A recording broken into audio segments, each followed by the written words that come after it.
Hello everyone, and welcome back to Mr. Night Fear. I know many of you listen to these stories to help you fall asleep. So before you get settled in, I'd love for you to leave a comment letting me know where you're listening from. And if you're enjoying the episodes, don't forget to like and subscribe to the channel. Now, let's get comfortable, relax, and begin. When I was 21, I worked as a nurse at a hospital in a small town, one of those places that seemed like it had always been there. The hospital had been around for decades, and though parts of it had been modernized over the years, certain areas still looked and felt like they belonged to a past era.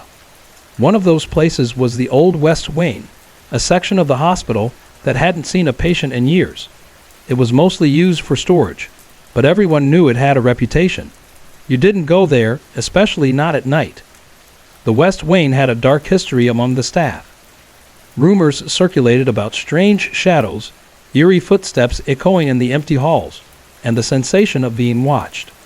I wasn't one to believe in ghosts or any of that nonsense, but there was something about that wing that unsettled me. It was colder than the rest of the hospital, and the silence there felt almost oppressive, like the walls were holding onto something. It was as if the place was stuck in time, haunted by whatever had happened there. One night during a late shift, my supervisor asked me to grab some supplies from the West Wing. I wasn't thrilled about the idea, but I didn't want to seem like I was afraid. With a flashlight in hand, I made my way down the dim, narrow hallway. My footsteps seemed unnaturally loud in the stillness of the wing, echoing off the cracked tiles. As soon as I stepped into the West Wing, I could feel the temperature drop. It was like walking into a freezer. I switched on my flashlight and walked past rows of old, abandoned rooms with their doors slightly ajar. The light from my flashlight flickered across rusted hospital beds and outdated equipment covered in dust, the wallpaper peeling away in tattered strips. It was like stepping into a forgotten part of history, a place where time had come to a halt. I found the supply room at the end of the hall, grabbed what I needed, and turned to leave. That's when I heard it, a soft whisper. At first, I thought it was just my mind playing tricks on me, but then it came again. It was faint but clear, a woman's voice, breathy and desperate. "Help me." My heart skipped a beat. I froze. The sound seemed to come from further down the hall, from one of the rooms. Against my better judgment, I walked toward it. The whisper led me to a room where the door was slightly ajar. The moment I stepped inside, the whispering stopped, but the air in the room felt heavy, as though something was pressing in on me. I felt a shiver crawl up my spine. The room was empty, but it didn't feel that way. There was an unmistakable weight in the air, like invisible eyes were watching me. And then, without any warning, the door slammed shut behind me. The sound of the door slamming echoed through the empty hallway, and I screamed, my voice caught in the silence. I rushed to the door, my hands trembling as I tried to turn the handle, but it wouldn't budge. Panic set in as I pounded on the door, shouting for help. Nothing. Only silence. My breath was coming in ragged gasps when, just as I was about to lose all hope, the door creaked open on its own. My flashlight flickered, and I stumbled out into the hallway, my heart racing in my chest. I didn't stop running until I was back in the safety of the main hospital. My hands were shaking as I told my supervisor what happened. She listened quietly, her expression unreadable, before finally speaking. "You're not the first," she said. "A nurse died in that wing years ago. They found her in one of those rooms, but no one ever figured out how. Some say she's still there, looking for someone to help her." After that night, I refused to go near the West Wing again. Even now, years later, I can still hear her voice in my mind, soft and pleading. "Help me." That whisper will haunt me forever. When I was a kid, my grandparents had an old willow tree in their backyard. It wasn't just any tree. It was massive, with thick, gnarled branches that twisted in strange, unnatural ways. The trunk was so wide you'd need 3 people to wrap their arms around it. They called it the Watcher, saying it had stood there long before the house had ever been built. During the day, I loved playing under its shade, climbing its low branches, and pretending it was a pirate ship or a secret hideout. But at night, the tree felt different. Its long branches stretched out like bony fingers, casting long, eerie shadows across the yard. And the creaking of the wood in the wind sounded like whispers. My grandparents always insisted I come inside before nightfall, but they never explained why. They'd just say, "It's better not to linger too long under the watcher." At first, I thought it was just one of their old superstitions, like so many of the stories they'd tell about the past. One summer evening, when I was about 10, I lost track of time, playing beneath the tree. The sun had dipped below the horizon, leaving the sky painted with soft hues of pink and orange. As I packed up my toys, I heard it, a faint, childlike whisper. "Stay." I froze. The voice was soft, almost like it was inviting me to stay, but it came from nowhere. I scanned the yard, expecting to see one of my grandparents, or maybe a neighbor, but the yard was completely still. "Who's there?" I called, my voice shaking, but the only sound that greeted me was the soft rustling of the leaves in the wind. Without thinking, I grabbed my toys and ran inside. When I told my grandparents, they exchanged uneasy glances. My grandfather put his hand on my shoulder and said, "That's why we tell you to come in before dark. Always listen, okay?"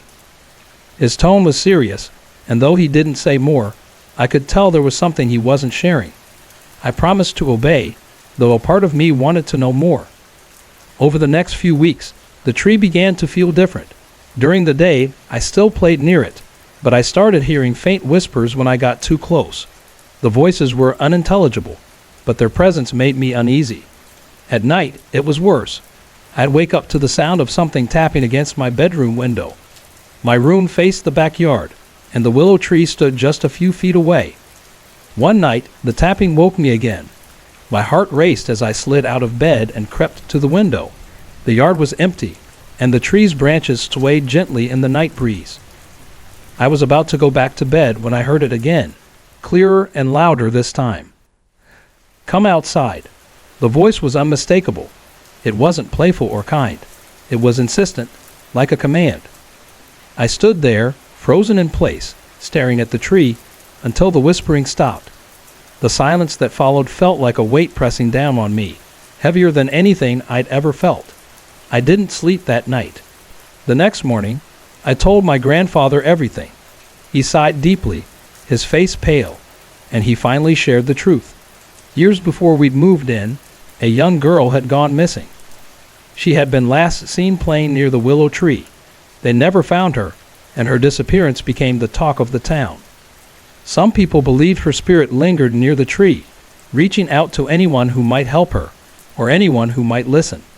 From that day on, I avoided the tree. Even during the day, it felt like it was watching me. My grandparents must have sensed my fear because a few years later, they had the tree chopped down. The roots had begun to damage the foundation of the house, but I always felt like there was another reason they wanted it gone. When the tree was finally gone, I felt a strange mix of relief and sadness, like we had taken something important, something that didn't want to be disturbed. To this day, I wonder about the whispers I heard and the missing girl. Was she really trying to reach out to me, or was something darker hiding in the shadows of the watcher? Whatever it was, I'm just glad I listened to my grandparents and stayed inside after dark. When I was growing up, my family lived in an old house on the edge of a quiet town. It was a sprawling place with a large, unfinished basement that always seemed to have an eerie feel about it. The basement was divided into two parts. One side was used for storage, filled with old boxes, holiday decorations, and forgotten furniture, while the other side was sealed off by a heavy wooden door, secured with a rusty padlock. My parents never talked about what was behind the door, and whenever I asked, they just brush it off with a vague explanation. It's just an empty room. Nothing to worry about. But something about the way they said it always made me feel uneasy, as though they were trying to avoid the topic for a reason. Being a curious kid, I couldn't let it go. I'd sit at the top of the stairs leading to the basement, staring at that locked door. Sometimes I thought I heard faint noises, scratching sounds or something shifting around behind it. When I asked my parents about it, they just told me it was the house settling. But deep down, I wasn't so sure. There was something off about that door. One summer afternoon, when I was about 12 years old, I decided it was time to find out for myself. My parents were out running errands, and my older sister was upstairs watching TV. The house was quiet, too quiet, and I knew it was the perfect time. Armed with a flashlight and a screwdriver, I ventured down into the basement, determined to open the door and see what lay beyond. The padlock was old, caked with rust, and the metal creaked painfully as I twisted it off. When it finally fell to the ground, a wave of hesitation washed over me. My heart pounded in my chest, but curiosity won over. I pushed the door open, and a musty, damp smell filled the air. The room was small, dark, and covered in layers of dust. Cobwebs clung to the corners, and broken furniture lay scattered across the floor like discarded memories. The air felt heavy, almost suffocating. As I stepped inside, a chill ran down my spine. It wasn't just cold, it was unnatural, as though the room itself didn't want me there. My flashlight flickered in my hand, casting long shadows on the walls. And then I saw it. In the far corner, there was a small rocking chair. It was rocking back and forth, slowly, as though someone had just left it that way. I froze. My mind raced, trying to come up with a logical explanation. Maybe it was just a draft, or maybe my imagination was running wild. But then I heard it, a faint, childlike giggle. It wasn't my imagination. The sound was real, coming from the same corner as the rocking chair. My heart pounded in my chest as I backed toward the door, but just as I turned to leave, I heard a low, raspy whisper. "Go away." That was all it took. I didn't hesitate. I dropped the flashlight, turned, and bolted up the stairs, my legs trembling beneath me. I slammed the door shut and ran to the safety of the living room, my breath coming in panicked gasps. My sister found me, shaking, sitting on the floor. She tried to calm me down, but when I told her what had happened, she didn't believe me. When my parents came home, I told them everything. The door, the rocking chair, and the voice. My dad didn't look surprised, but he didn't look happy either. He went straight to the basement, replaced the padlock, and told me never to open that door again. When I asked why the room was locked in the first place, he didn't answer. I didn't press it, and from that day on, I never went near that door again. Years later, when we sold the house and moved away, I finally asked my mom about the room. She hesitated before saying, "That room was always strange. Your dad and I heard things too, but we didn't want to scare you kids." Even now, I can't help but wonder what was really behind that door. The image of the rocking chair still haunts me, and the voice, soft, but so clear, still echoes in my mind. I never found out what was in that room, but I'm grateful I didn't stay long enough to find out more. Every time I think about it, the memory sends a shiver down my spine.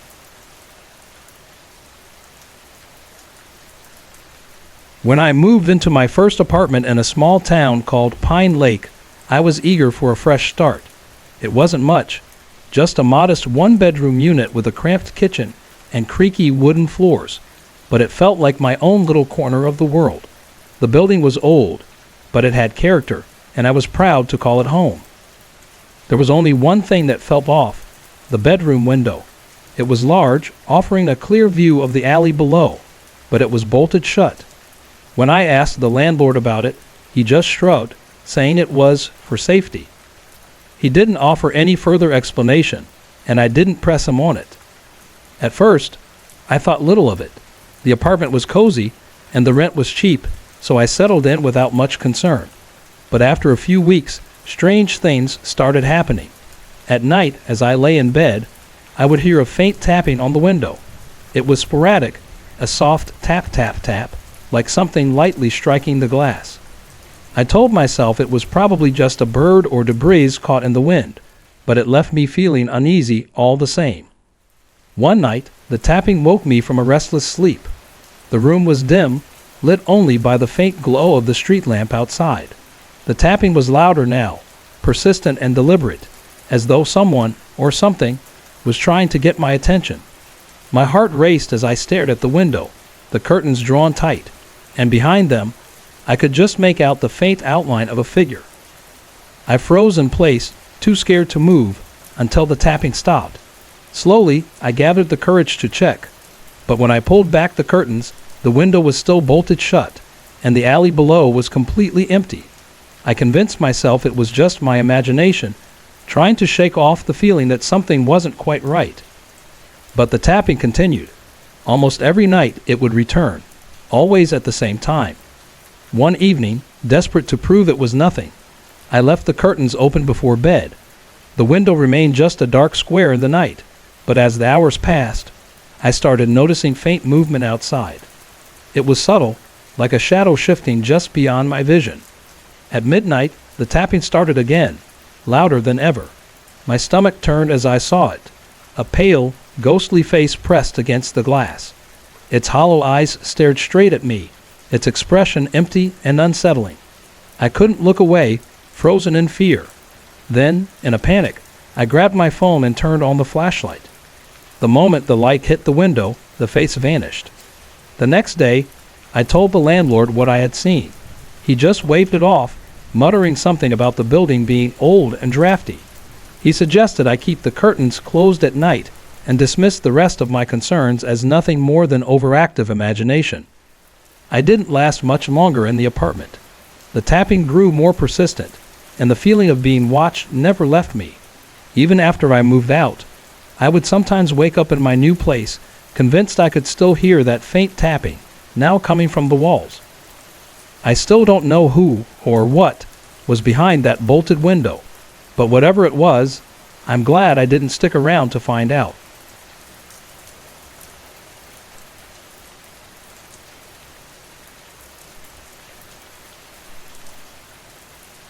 It was 2010 when I found myself backpacking across the United States, cold, damp, and lonelier than I had ever felt before. After weeks of traveling, I finally ended up in a small town in New England. I managed to find a job as a bartender at a cozy little pub called the Oak Hollow Tavern, nestled in the heart of the town. The place had a rustic charm, with wooden beams and old-timey decor, filled mostly with locals who seemed to have been coming there for years. The place always had a comforting warmth to it, almost like a safe haven in a town where everything else felt frozen in time. At the time, I was sharing a modest apartment with two other Aussies. They worked as roadies for a touring rock band, mostly on the East Coast, so I was often alone. I can't even remember the name of the band. Honestly, they weren't much to write home about. With their constant touring, I had the apartment all to myself, which was fine with me. The apartment was in an old, beautiful Victorian house that had been converted into units. The top floor was abandoned. At first, I thought it was perfect, a place where I could really settle in. But I was about to learn that being alone isn't always what it seems. One cold Sunday afternoon, rain was pattering softly against the windows.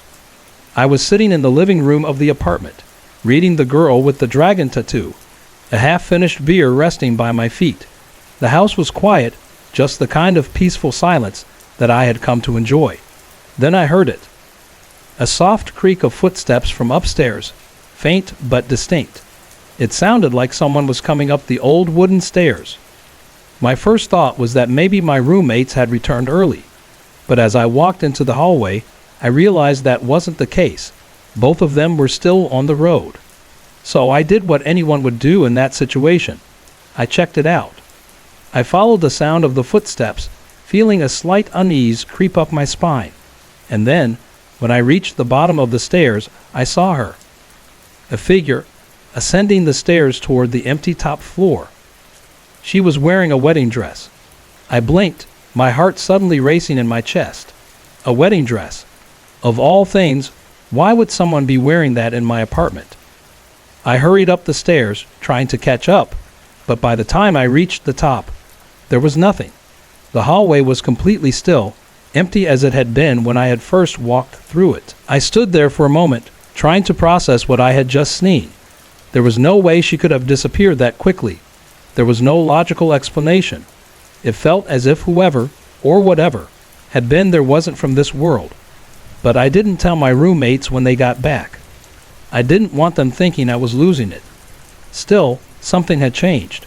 Every night after work, As I sat in the living room, I could feel it, like someone was there, just out of sight, watching me from the shadows of the dark hallway. The following day, I started to explore the upper floor of the house, curious, but also strangely drawn to it. Most of the rooms were empty, but there was one large room that always made me uneasy. The air was heavy in there, thick with an unsettling sadness that I couldn't explain, like something bad had happened. It wasn't long before I saw her again. This time, I was more calm than scared. She walked slowly up the stairs, her movements almost as if she were burdened with an invisible weight. I wanted to know who she was. What had happened to her? A few weeks later, while I was working a shift at the pub, one of the regulars, an older man with a thick gray beard and a weathered face, casually mentioned a name that chilled me to the core. "Have you heard of Agna?" he asked. I didn't recognize the name, so I asked him who she was. He looked at me for a long time before he told me her story. Back in 1890, Agna was a young woman engaged to marry a wealthy lawyer named Martin Proctor. The house I was living in had been a wedding gift from her parents, but Martin never wanted to marry her. He was in love with his best friend. Together, they devised a cruel plan to rid themselves of Agna. One day, they lured her into the same room I had been drawn to. There, Martin's lover struck Agna in the head with a hammer, killing her instantly. They stuffed her body into a trunk and hid it in the attic before fleeing town. Agna's grieving parents were left to sell the property and leave the country. Over the years, the house changed hands, but strange things began to happen. In 1930, the new owners reported seeing a woman in a wedding dress walking up the stairs, but whenever they tried to catch up with her, she would vanish before their eyes.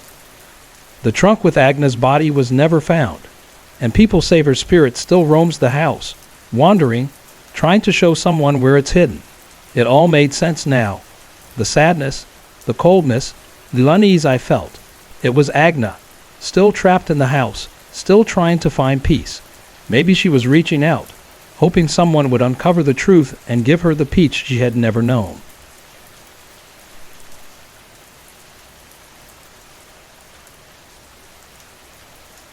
When I was about 5 years old in 2003, I lived with my parents in a quiet suburb outside of Portland, Oregon. Our house sat at the edge of a cul-de-sac, surrounded by thick woods. As an only child, I often spent my afternoons alone. My dad worked long hours, and my mom stayed home, taking care of me and our house. Most evenings, we'd relax together in the living room, either watching TV or having simple conversations. One evening, as we were chatting and laughing, something strange happened. I suddenly stopped mid-play, dropped the toy I was holding, and bolted out of the living room. My mom, startled, rushed after me. She found me standing at the bottom of the stairs, staring up at the darkness. Smiling, I said, "Hello," like I was greeting someone, but it was just the two of us in the house. No one else was there. My mom's face turned pale with fear, and she quickly pulled me back into the living room. I don't remember anything else about that night, but it's always stuck with me. A couple of years later, when I was about 7 or 8, stranger things began happening. My parents had divorced by then, and I would spend weekends at my dad's house in a small, isolated neighborhood. One night, as I lay in bed, I had a strange dream. I was in my room on the second floor of my dad's house, but something about the place felt off, like it was familiar, but not quite right. At the foot of my bed stood a woman dressed in all black, her face hidden beneath a heavy hood. She was holding something in her hands, but I couldn't tell what it was. She didn't move, she just stared at me silently. It wasn't exactly frightening, but the unease I felt in her presence stayed with me long after I woke up. The next morning, I convinced myself it was just a bad dream. But a few nights later, I had the same dream again. This time, after my dad tucked me into bed and left, the woman in black appeared from behind the door. Before I could react, she lunged at me. She tackled me to the bed and threw something hard into my side. I tried to fight her off, but she vanished as quickly as she had appeared. Terrified, I ran from my room and into my dad's room. But as I entered, I saw a dark, shadowy figure standing near his bed. The shadow slowly turned toward me, and my heart froze. Fear held me in place, but somehow I managed to move and sprint downstairs.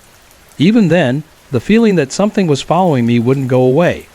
I caught a glimpse of a dark shape moving in the corner of my vision, but when I turned to look, it was gone. Yet the sensation lingered. It felt like someone, or something, was watching me, waiting. Later that night, I couldn't tear my eyes away from the old wardrobe in my room. It was a heavy, antique piece that had been left behind by the previous owners of the house. I couldn't explain it, but I had an overwhelming feeling that something, or someone, was hiding inside, quietly watching me from the shadows. The longer I stared, the more certain I became that whatever was inside, it wasn't friendly.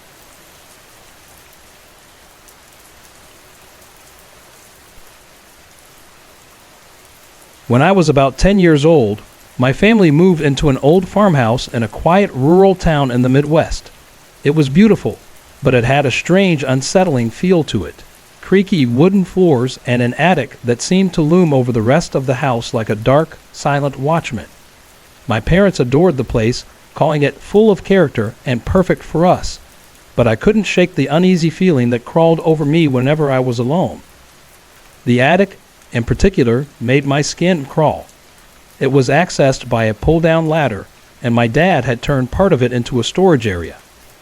The rest of the space remained untouched, dusty, filled with cobwebs, and laden with old furniture left behind by the previous owners. I avoided it whenever I could, but sometimes my dad would ask me to grab something from up there. One cold, rainy afternoon, my dad asked me to fetch a box of winter jackets from the attic. I climbed the ladder with a flashlight in hand, already feeling the hairs on the back of my neck prickle. As I stepped into the dim, musty space, the rain hitting the roof only added to the isolation. I found the box quickly and was about to head back down when I heard it. A faint whisper. "Help me." I froze. Every hair on my body stood on end. I tried to convince myself it was just the wind or my imagination, but then it came again, clearer this time. "Help me, please." It sounded like a child. My heart began to race as I scanned the attic with my flashlight. There was nothing. The whisper seemed to come from the far corner of the room, near an old wardrobe. My legs felt like they were made of lead, but my curiosity pushed me forward. I crept toward the wardrobe, the floorboards creaking under my weight. The whisper grew softer as I got closer, almost as if it was retreating. My hand trembled as I reached for the wardrobe's handle. I paused, took a deep breath, and pulled it open. Inside there was nothing, just dust and a few moth-eaten clothes hanging limply on the rail. No sign of anyone or anything that could have made the sound. I felt a wave of relief, but also an overwhelming sense of dread. The air felt thick, heavy, almost suffocating. I slammed the wardrobe shut and rushed back down the ladder, leaving the attic door wide open as I bolted down the hallway to my room. That night, I couldn't sleep. The whispering replayed over and over in my mind, and I couldn't shake the feeling that something, or someone, had been up there with me. The next morning, I nervously told my mom what had happened. She dismissed it, saying it was probably just my imagination, but my dad didn't laugh or make a joke. He just looked worried. A few days later, my dad decided to clean out the rest of the attic. He said it was time to get rid of all the junk, so he started moving the wardrobe. As he shifted it, something fell out from behind it, a small, dusty diary. It belonged to a young girl who had once lived in the house decades ago. My dad opened it and read aloud the last entry. "I don't think I'll ever get out. They've locked me in again. Please someone, help me." The room went completely silent. My dad didn't say much after that. He quickly got rid of the wardrobe and the diary that same day, and we never spoke about it again. But I could tell it haunted him just as much as it haunted me. Even after we moved out years later, I couldn't forget the whisper in the attic or the girl's desperate plea for help. I still wonder who she was and why she was locked away, waiting for someone to hear her.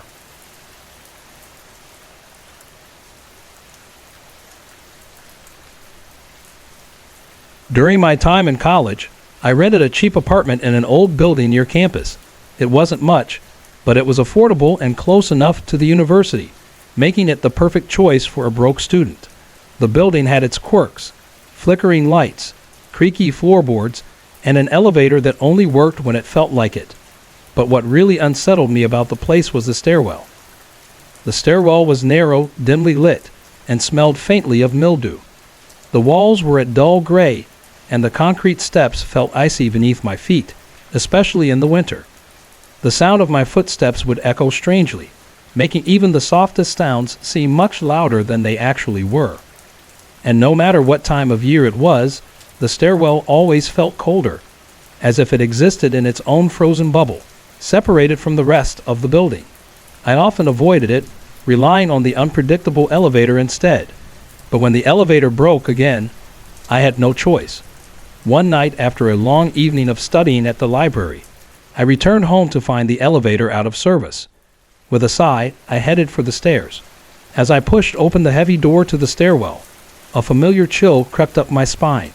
The air felt even colder than usual, and my footsteps echoed through the empty space as I climbed up to my third-floor apartment. About halfway up, I heard it. Another set of footsteps.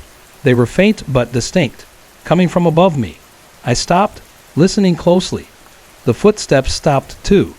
"Hello," I called out, my voice bouncing off the concrete walls. There was no response. After a moment, I convinced myself it was just another tenant heading upstairs. I continued up the stairs, quickening my pace. But as I reached the landing between the second and third floors, I heard it again, this time from below me. I froze. My heart raced in my chest. I glanced down the stairwell, but it was empty. The dim, flickering light bulbs overhead cast unsettling shadows across the walls. The footsteps grew louder, quicker, as though something was rushing up the stairs toward me. Panic set in. Without thinking, I bolted up the last flight of stairs, throwing myself through the door to the third floor. I slammed it shut behind me, my hands trembling as I locked it. For days after that, I avoided the stairwell. But of course, the elevator broke again. A week later, I was forced to take the stairs. This time, I left early in the morning, hoping the daylight would make me feel safer. As I descended the stairs, I immediately felt the cold again. A strange heaviness filled the air, as though something was watching me. I hurried down the stairs, my footsteps echoing loudly in the stillness. Just as I reached the first floor landing, I stopped dead in my tracks. At the bottom of the stairs stood a dark figure. It was shadowy and indistinct, like a smear of darkness against the dim light. It seemed to absorb the light around it, leaving nothing but a humanoid silhouette. There were no eyes, no features, just an ominous, faceless presence. I didn't stick around to find out what it wanted. I turned and ran through the door to the outside, my heart pounding in my chest. From that day forward, I swore I would never take the stairs again, no matter how long I had to wait for the elevator. When I moved out at the end of the semester, I casually mentioned the strange occurrence to one of the other tenants. She gave me a knowing look and said, "Oh, you mean the shadow?" "Yeah, lots of people have seen it. No one knows what it is, but it's been here for years." I never returned to that building, but sometimes I still think about the shadow in the stairwell. Even now, I get chills just remembering it. Sorry to interrupt. If you're enjoying the story, let me know in the comments and tell me where you're watching from. Don't forget to like and subscribe for more.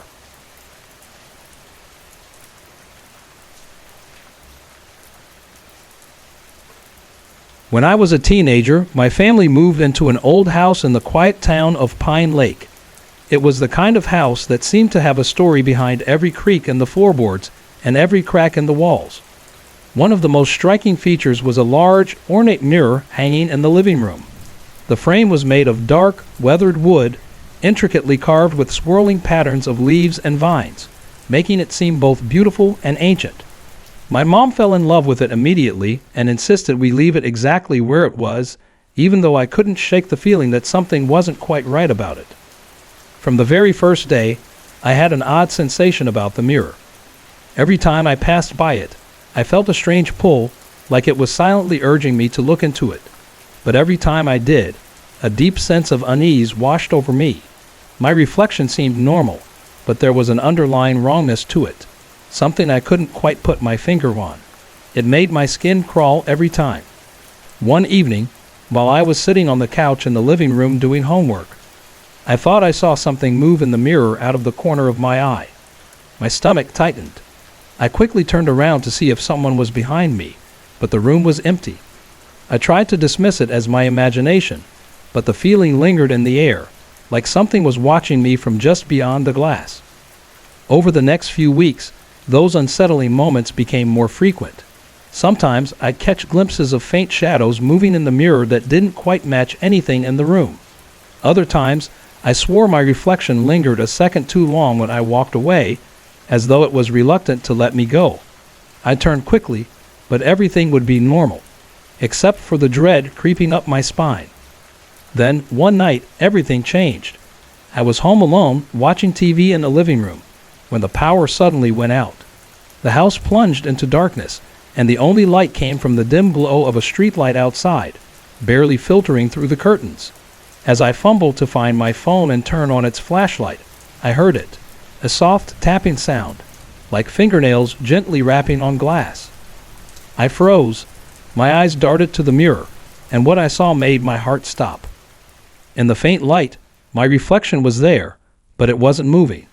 It stood perfectly still, staring back at me with an expression that was cold, lifeless, and empty. The tapping grew louder, faster, more insistent, until it abruptly stopped. Terrified, I grabbed my phone and bolted upstairs, not daring to return to the living room for the rest of the night. The next morning, I told my mom what had happened. She brushed it off, claiming it was just a bad dream, but I could see the flicker of unease in her eyes. A few days later, she admitted that she had started feeling strange around the mirror too. She said that objects in the room didn't look quite right in its reflection, and sometimes she felt cold spots near it, like a chill in the air that wasn't there before. After that, my mom insisted we move the mirror to the attic. My dad didn't understand why, but he agreed. Once the mirror was gone, the strange occurrences stopped, and the house felt lighter, almost like the oppressive weight of something unseen had been lifted. We could finally relax again. Years later, when we sold the house, the new owners asked about the mirror. They thought it was beautiful and wondered if we'd consider leaving it behind. My mom hesitated for a long moment before agreeing. As we drove away, I couldn't shake the feeling that the mirror wasn't done with us. What if it started watching them too? Or worse, what if it never truly stopped?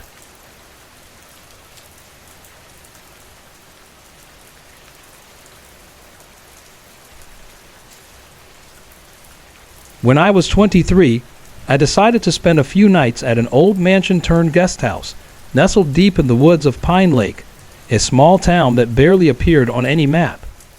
It had that perfect, mysterious atmosphere, large and imposing, yet filled with eerie stories of voices in the walls and cold drafts that seemed to follow you. I didn't put much stock in the rumors, but I was curious to see if there was any truth to them. I arrived just as the sun dipped behind the trees, casting a soft orange glow on the worn stone exterior of the mansion. The lights inside flickered in the windows, giving it a slightly unsettling look, but it was welcoming in its own way. An iron gate creaked open as I drove up, and I could almost hear the whisper of the past in the air. Inside, the foyer was dimly lit, with a heavy wooden desk at the center. Behind it stood a man, thin, with deep bags under his eyes, who handed me a brass key carved with a strange symbol, and gave me the usual rundown. No smoking, meals served at set times, and certain parts of the house were off limits due to structural issues. He was in a hurry, though, not bothering to stay for any conversation. The staircase groaned under my weight as I made my way up to the second floor. I passed old family portraits on the wall, eyes that seemed to follow me with every step. At the end of the hall, I reached my room. The key turned in the lock with a loud click, and I stepped inside. The air was unnaturally cold, even though it was a warm summer evening. A single, flickering lamp beside the bed cast a weak glow over the antique furniture. A sturdy wooden bed with thick blankets, a small desk, and a dresser filled the room. I quickly unpacked, eager to explore the mansion before dinner. As I wandered through the long, empty hallways, the silence was suffocating. I passed door after door, some half open, others firmly shut. I came across a door that led into what seemed to be a lounge. Dusty bookshelves lined the walls, and faded furniture sat in corners like forgotten relics.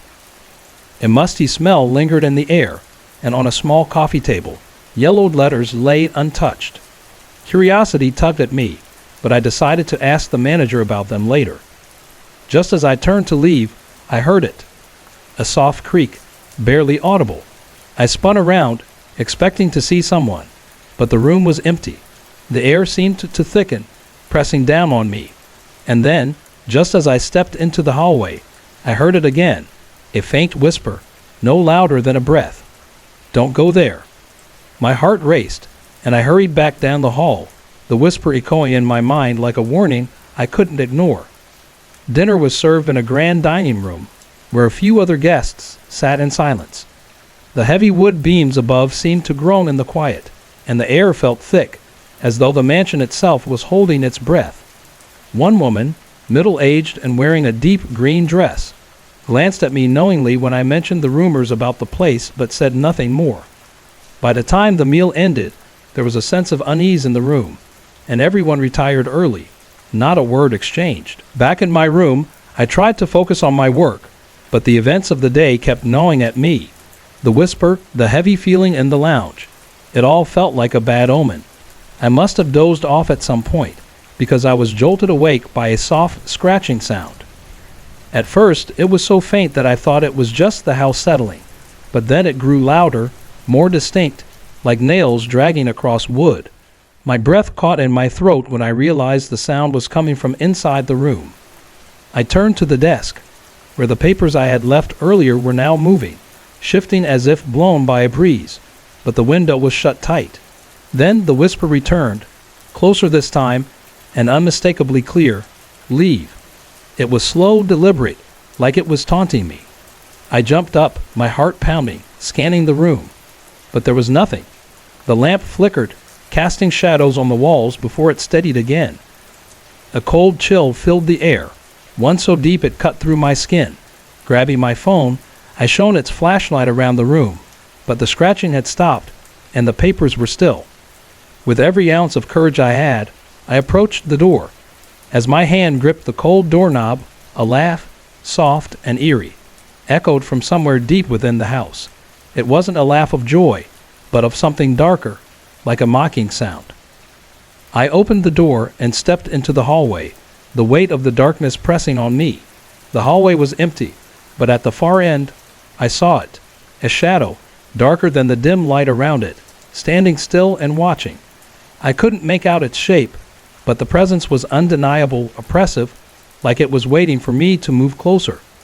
I quickly retreated back to my room and locked the door behind me, my hands shaking. Sleep didn't come. I sat at the edge of the bed, the dim light of the lamp casting long, unsettling shadows, and I waited for morning. The whispers didn't return, but the weight of the shadow seemed to hover just outside my door, making my every breath feel heavier. At first light, I packed my things and left without a word. I didn't stay for breakfast. When I handed the key back to the manager, he didn't seem surprised. It was as if he had seen this happen before. As I drove away, I glanced back in the rearview mirror. The mansion stood silent and still, but I couldn't shake the feeling that something in there had been watching me, waiting for something I had narrowly avoided.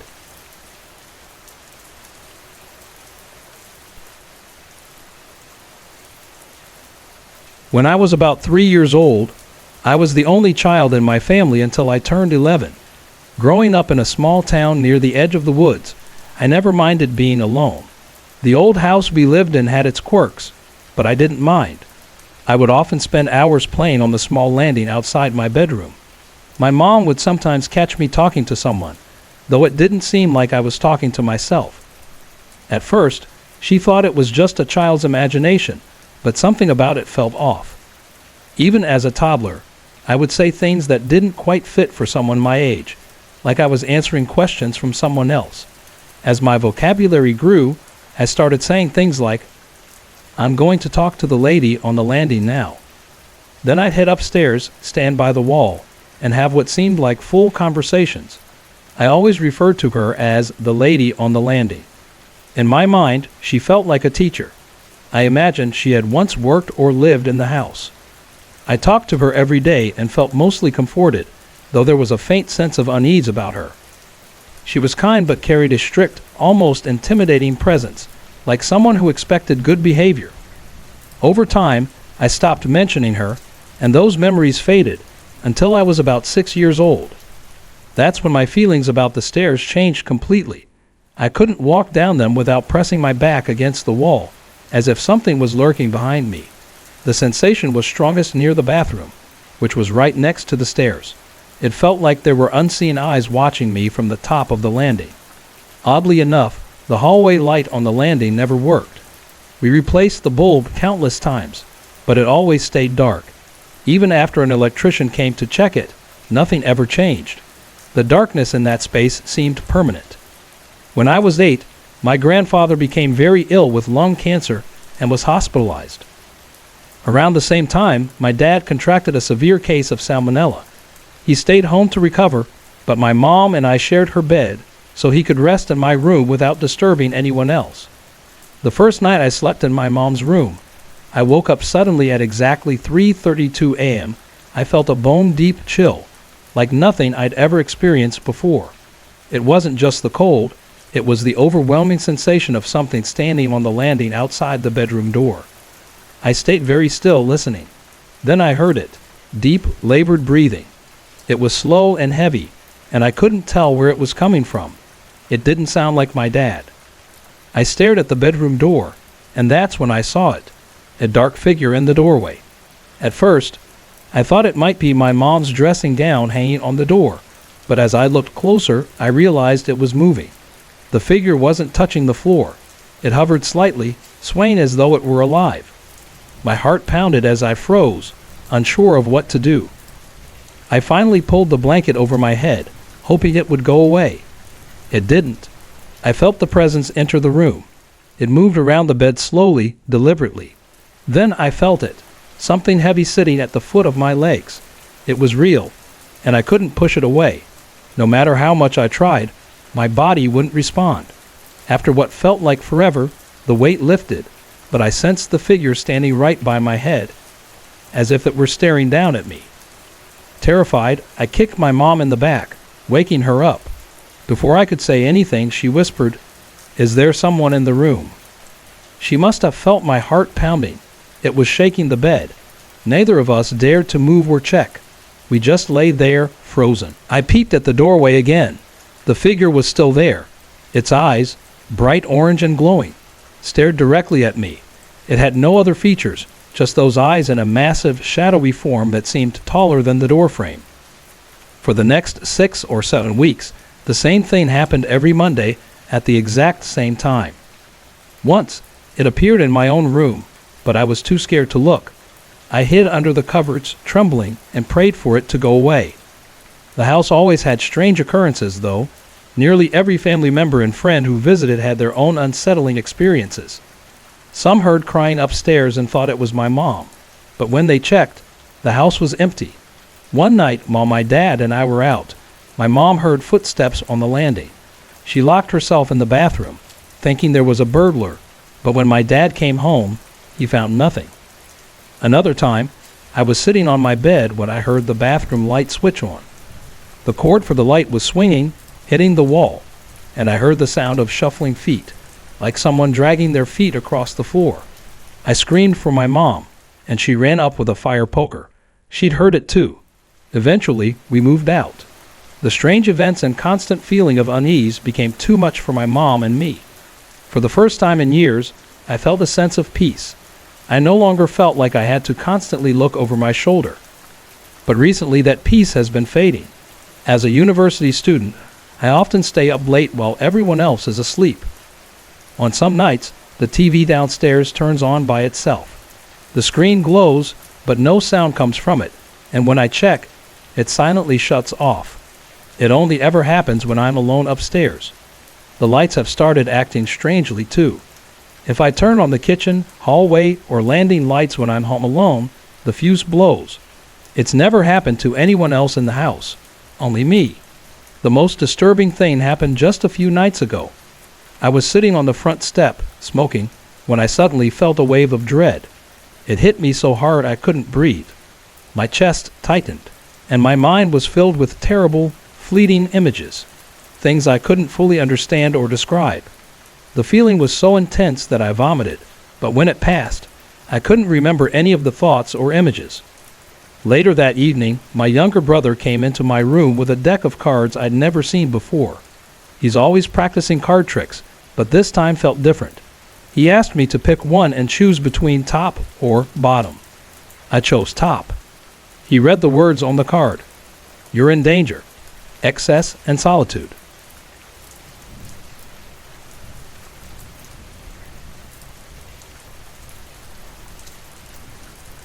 I've always had a strange connection with the supernatural. I don't remember a time when I didn't experience things I couldn't explain. My earliest memory goes back to when I was just a baby, sitting in my crib and talking to someone invisible. My mom would find me babbling and reaching out, as though I were trying to be picked up. When she asked who I was talking to, I would tell her it was my grandfather. At first, she brushed it off, thinking it was just baby babble. But then one day, something changed. She found me crying, telling her that my granddad had come into my room with 2 big dogs. Now here's the strange part. My granddad had 2 large, loyal Rottweilers. I was only a year old, too young to know about them or remember anything about him. It didn't make sense. After that, the strange things started piling up. But there's one incident I'll never forget, and honestly, I hope I'd never experience anything like it again. When I was 14, nearly 15, I was going through a tough time emotionally. I was struggling with loneliness and pain that I couldn't explain. I spent most of my nights crying myself to sleep, feeling completely lost. That's when I first saw the dark figure. At first, it was just a shadow out of the corner of my eye. It would appear when I left my room or passed the bathroom, sometimes when I was alone in the kitchen. But every time I tried to focus on it, it was gone. I convinced myself it was just my imagination. After all, I was so miserable, I figured I was just seeing things. I spent most of my time locked away in my room, trying to block out the world. But soon, it wasn't just the shadow. Other things started happening too. My room would turn icy cold, so cold that I could see my breath in the air, and I couldn't shake the feeling that someone, or something, was watching me. I tried to tell myself it was nothing, but things kept happening. Objects would move. I would place something on my desk in one spot, only to find it somewhere else later on. At night, I could hear the floorboards creaking, as if someone was walking around my bed. The sounds always started at one side of the room and slowly crept toward the other side. It happened every single night. Then the whispers started, soft voices, impossible to understand, but real. The hairs on the back of my neck would stand up every time I heard them. It wasn't until one day, when I went back into the house alone to grab a folder I'd forgotten, that things really escalated. My mom was waiting in the car, so I ran inside. As I bent down to grab the folder beneath a shelf, I felt a cold, firm hand grab my shoulder. Before I could react, it shoved me forward. I stumbled, barely avoiding the sharp corner of the shelf. I froze. I knew I hadn't touched the shelf, and yet something had pushed me. And then, to my horror, all my stuffed animals, sitting on the shelf, tumbled to the ground as if something had knocked them off. I wanted to tell my mom, but I knew she wouldn't believe me. I kept it to myself. The days that followed were filled with tension. The cold never left. The whispers and creaks kept me awake. A few weeks later, while I was out, my mom called me, sounding disturbed. She said she thought there was something in my room. When I asked her what she meant, she explained that while she was in there, she saw something in the large mirror. A boy, maybe 8 years old. I had recently redecorated my room, and our house, which was built in the 1920s, was old enough that the renovations might have stirred something buried deep within. My mom, being deeply spiritual, decided to confront whatever was haunting us. She went into my room and demanded that whatever was there leave. She even warned it that if it didn't, she would call the local priest to bless the room. She then shut the door and left. What she told me next made my blood run cold. The moment she walked away, the door to my room opened by itself, and then, just as suddenly, it slammed shut. She's not someone who scares easily, but I could hear the fear in her voice as she told me about it. After that, things seemed to calm down. The cold, the whispers, the creaks, they all stopped. I finally slept peacefully for the first time in weeks. Since moving away to university, I've had moments where I felt like I was being watched again, but nothing as intense as what happened in that house. Even so, I can't shake the feeling that whatever it was, it may not have left entirely.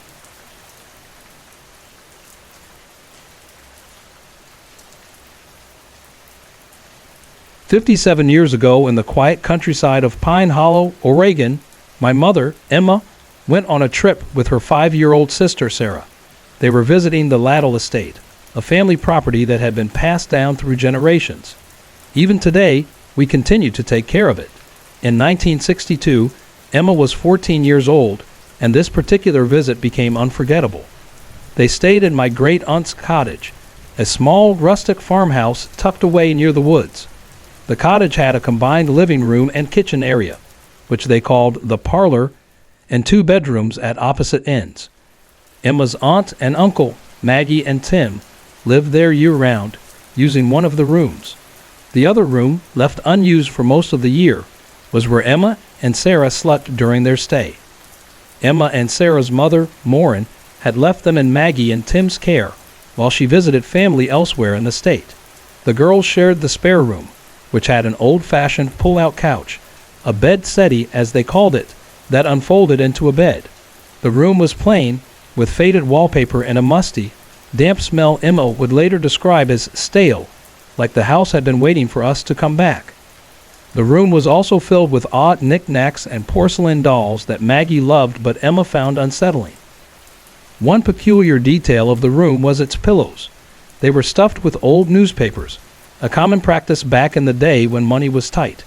These pillows made a crinkling, rustling sound when moved, which Emma and Sarah, used to regular bedding, found amusing.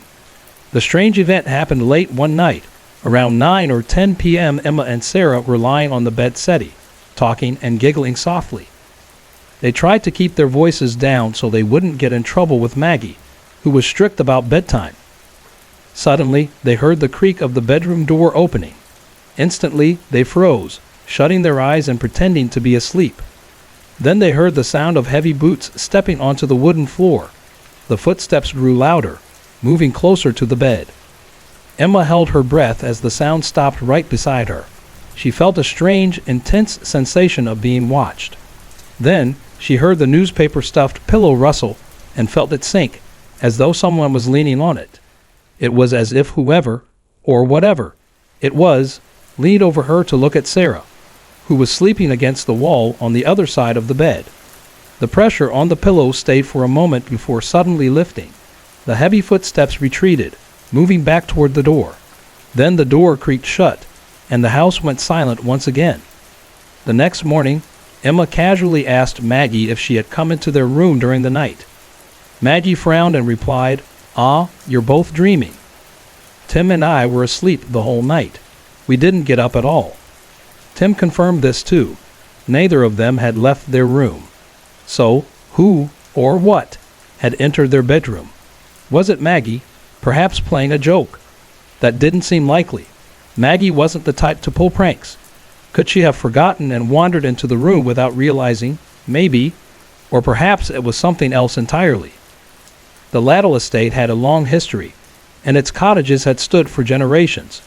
Could it be that some lingering spirit, tied to the past, had been drawn to the unfamiliar children sleeping in the home? The thought unsettled Emma, though she didn't dwell on it for long.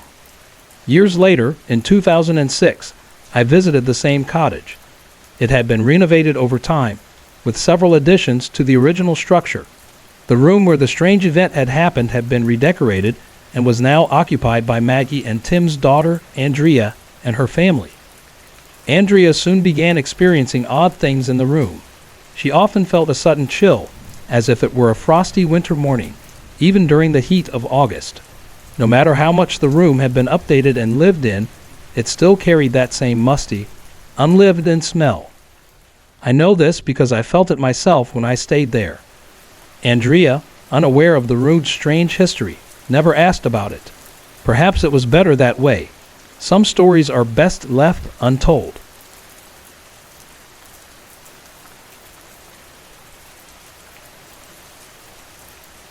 I was born and raised in a quiet suburb just outside of Birmingham, Alabama, before my family relocated to a small town in Georgia when I was 9.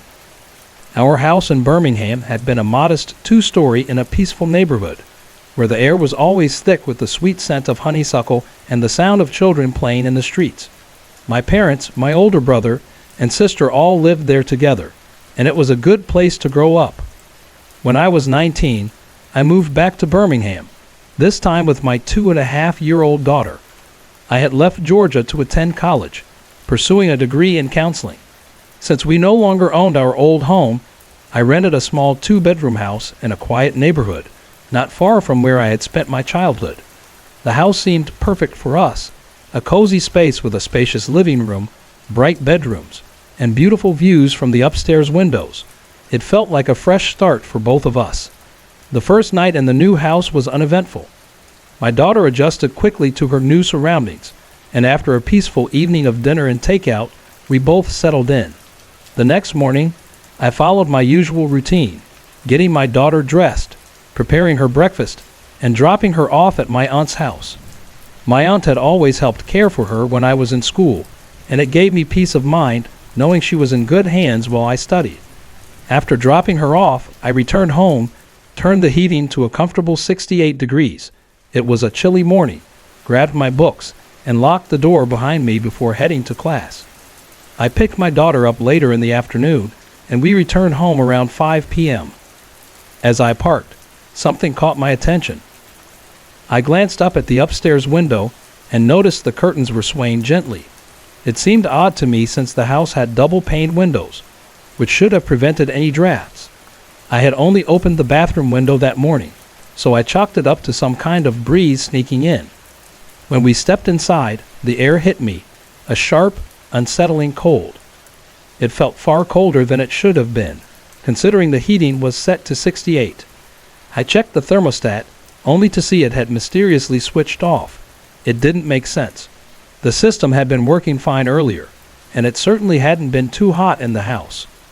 Either the system had malfunctioned, or someone had turned it off, but the thought of that happening on its own felt wrong.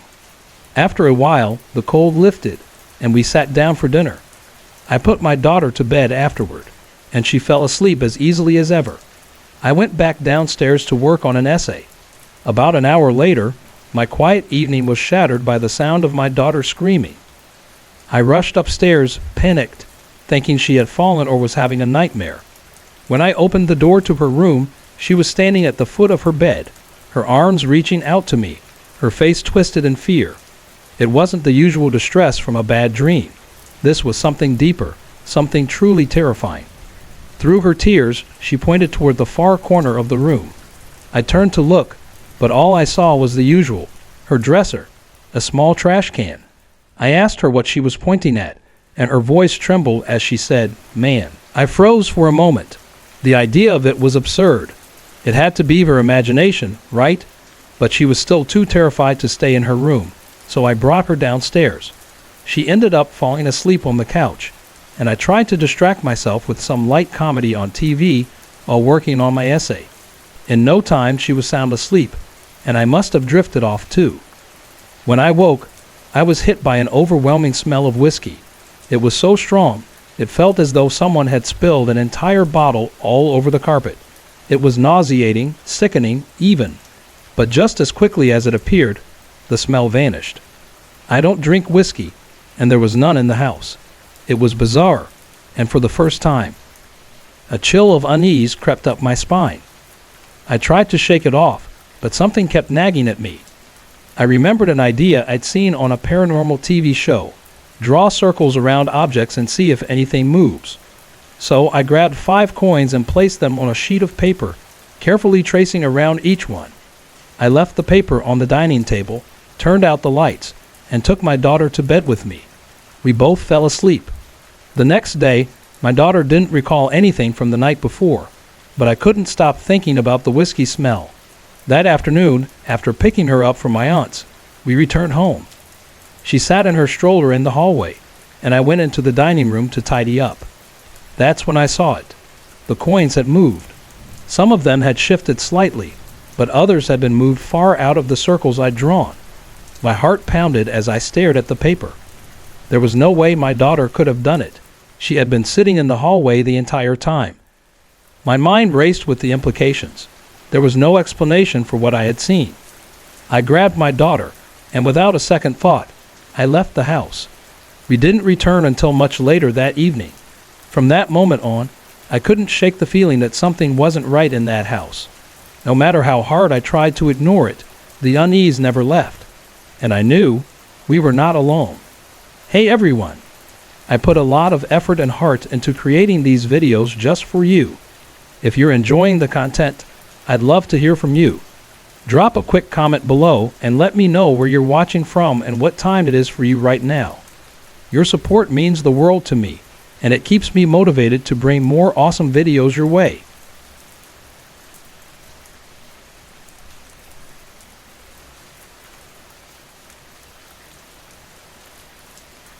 It was the summer of 2008, and I was just 16, struggling through a period in my life that felt like everything was falling apart.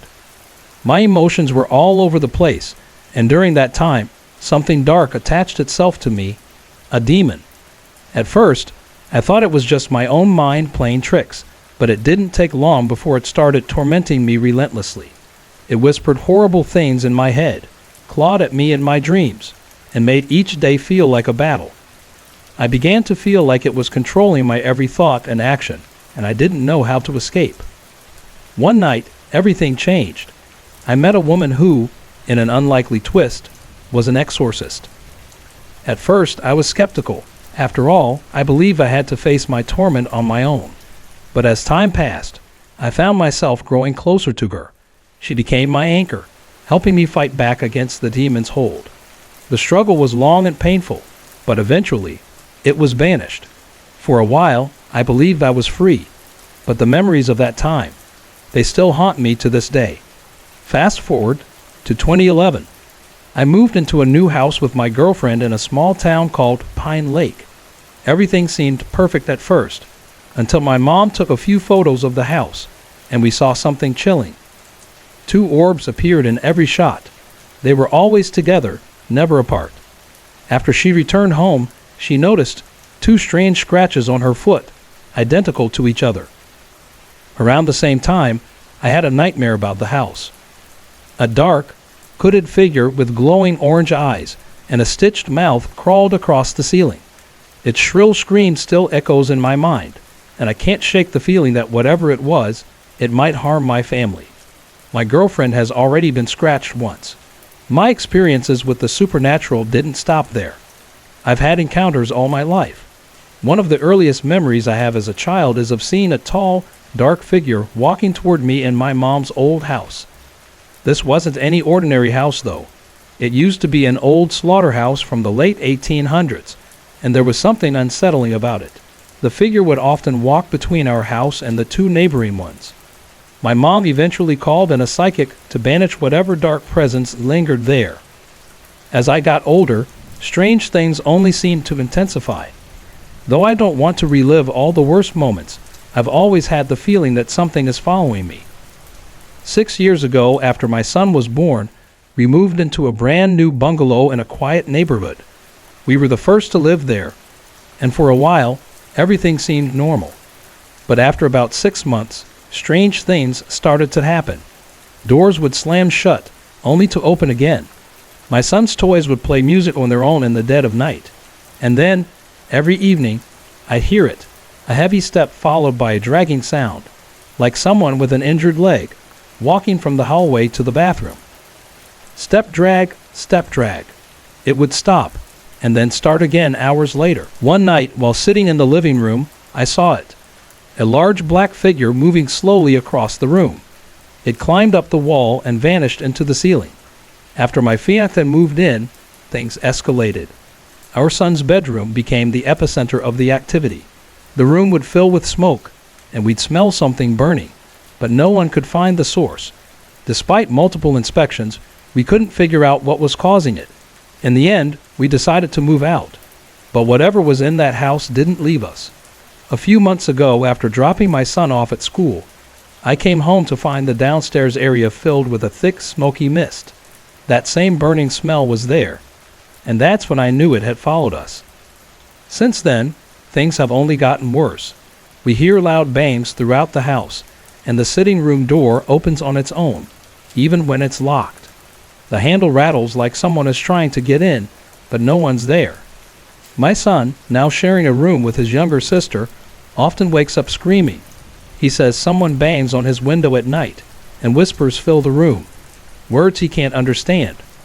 One Sunday afternoon, while I was cooking dinner, a Pyrex dish flew across the kitchen and hit the backs of my legs. I felt unseen hands pinch me and have had my clothes tugged at. My fiancé once watched as our 19-month-old daughter was pushed across the sitting room by an invisible force. Another time, our acoustic guitar began strumming by itself, just one string over and over, until I screamed at it to stop. Then one early morning at 4 a.m., both my fiancé and I woke up suddenly when something jumped on our bed. It bounced, as if trying to scare us. But when we woke up, it stopped, as if satisfied.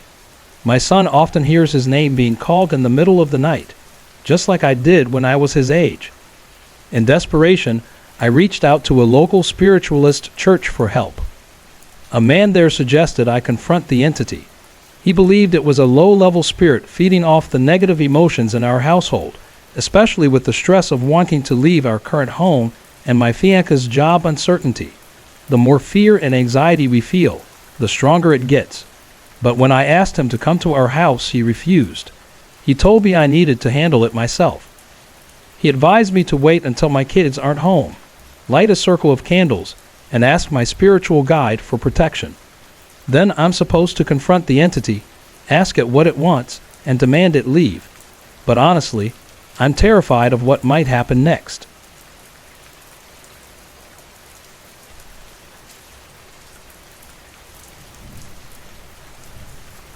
I never considered myself to have any special kind of extrasensory perception, but when I was a child, there was one odd thing that always seemed to happen.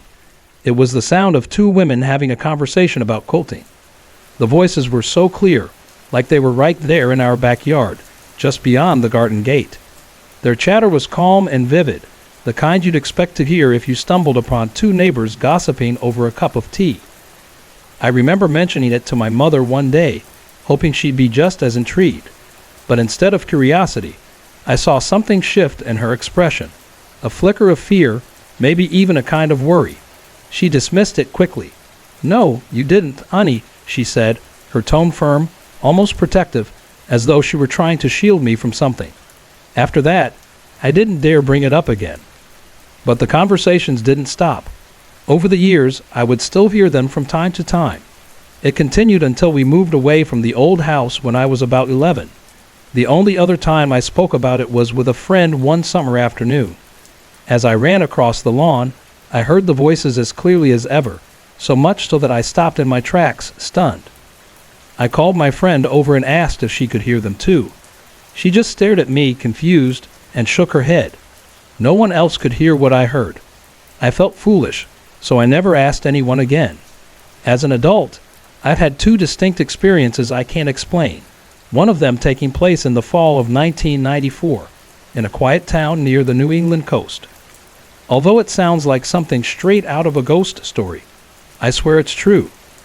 It was a crisp Sunday afternoon, the kind of day where the sky is bright blue, and the air smells like the last remnants of summer before autumn truly settles in. The roads were empty, and as I drove down a quiet stretch of road just off the main street in a town called Ashton, I had an errand in mind, maybe a trip to the local department store. I don't quite remember. As I drove, I noticed a white van up ahead, moving at a steady pace. The road was flat and open, lined with small trees and patches of grass. It felt peaceful, but also a little too quiet, like something was just waiting to happen. Then I saw her. A woman walking along the edge of the road. She was on the left side of the pavement, so close to the curb that it seemed strange. The road was wide with plenty of room, so why was she walking so close to the street? Something about her made me uneasy. I kept my eyes on her as I followed the van. The woman didn't look right. I had a sudden thought. The van should slow down. It's getting too close to her. But before I could even process that thought, she stepped right off the pavement into the path of the van. Everything happened in a split second.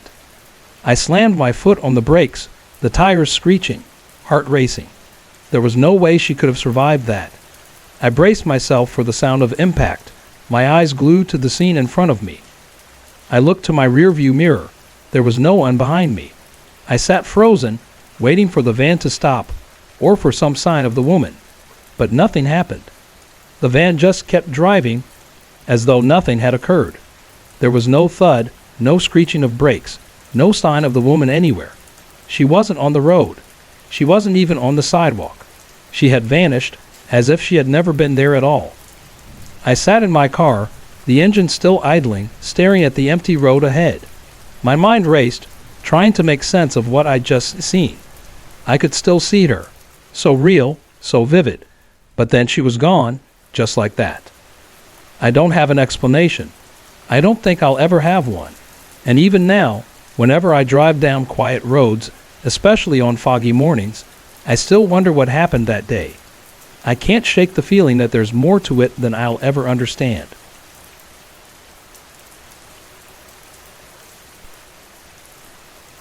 It was the summer of 2010, and I found myself wandering through the quiet streets of a small town in the Pacific Northwest, feeling the weight of the rain that never seemed to stop. The dampness of the air matched my mood, lonely, lost, and unsure of where I was headed. After weeks of travel, I finally made it to a place called Silver Springs. With the promise of a fresh start, I found a job as a bartender at a cozy pub in the heart of town, an old Victorian house converted into a tavern known as the Willow's Nest. It was the kind of place that locals swore by, full of regulars who worked at nearby offices and never missed a drink after their shifts. At the time, I was sharing a small apartment with two guys from Melbourne who work as roadies for a rock band that was on tour across the United States. With them often out on the road, the apartment, a grand old Victorian manor, was mine to enjoy. The building had been split into several flats, but the top floor was completely abandoned, and I found it all to myself. At first, it seemed like the perfect setup, but as time went on, I began to feel that something wasn't quite right about the place. One afternoon, as the rain hammered against the windows, I was curled up in the living room reading The Girl with the Dragon Tattoo. The sound of the storm outside was calming, and I was lost in the pages of the book, almost forgetting where I was. But then, I heard something that jolted me from my peaceful state. Footsteps, slow and deliberate, coming from the stairway.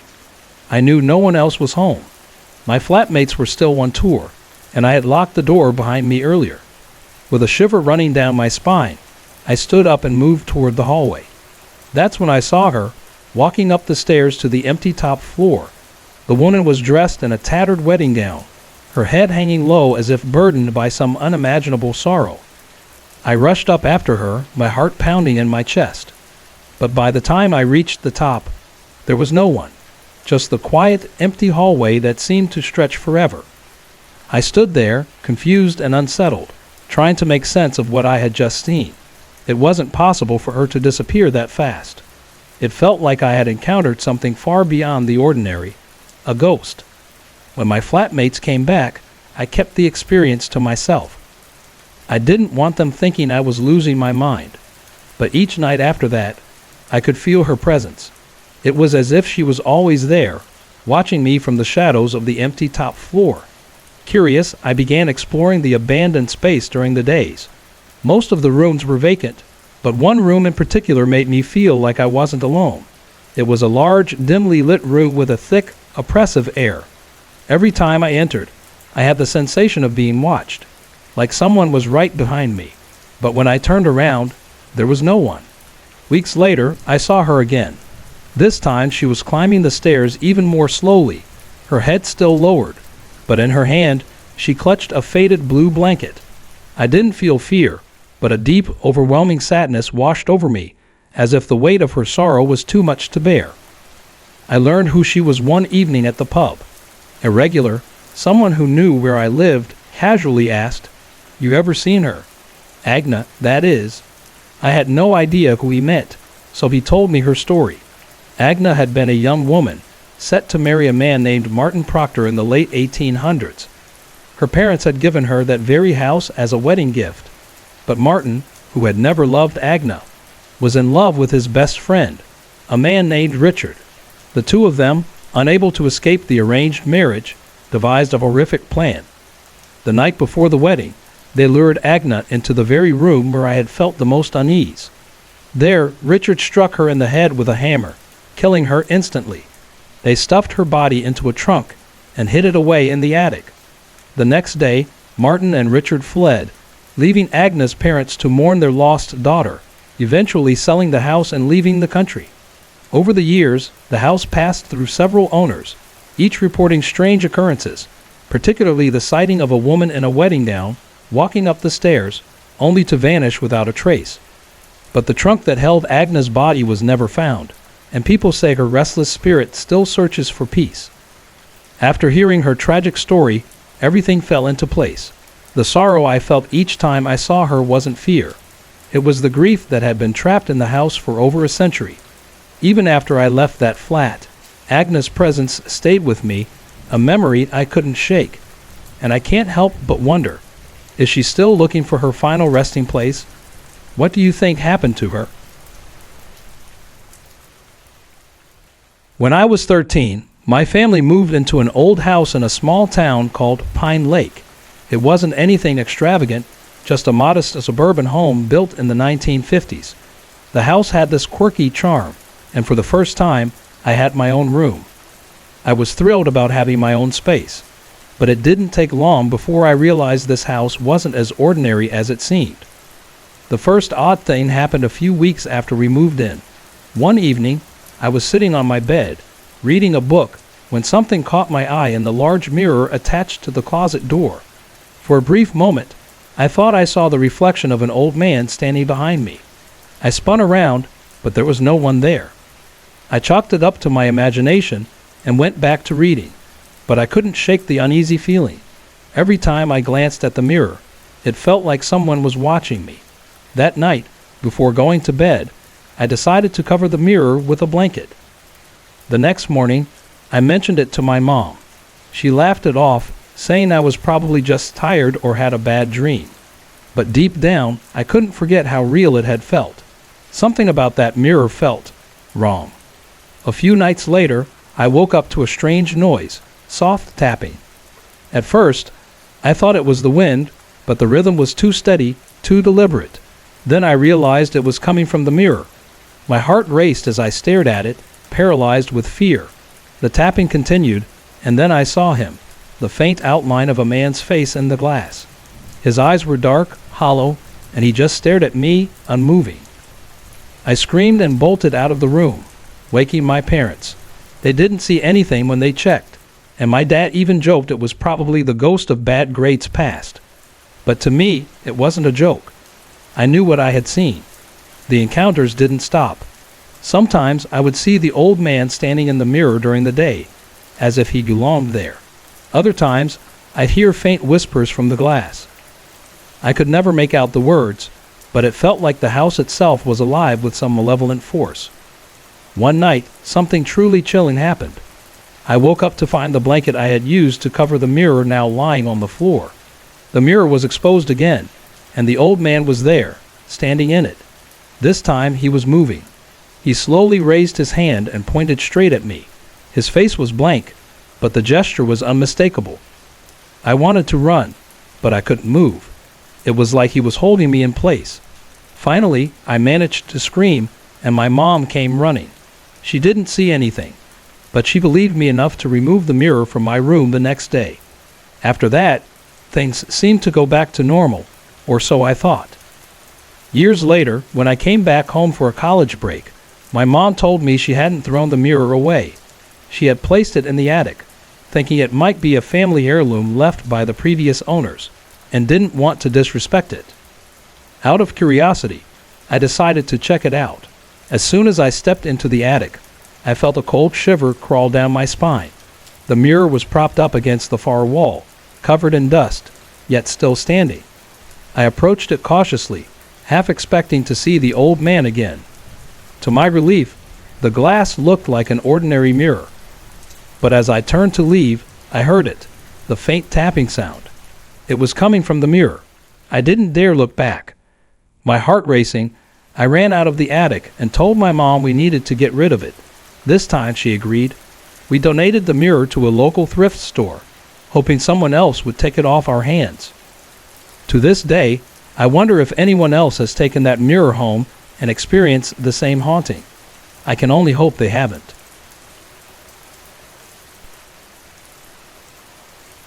It was late in 2005 when something happened that still gives me chills whenever I think about it. I was spending the weekend at my grandparents' old farmhouse, nestled in a quiet town in central Oregon.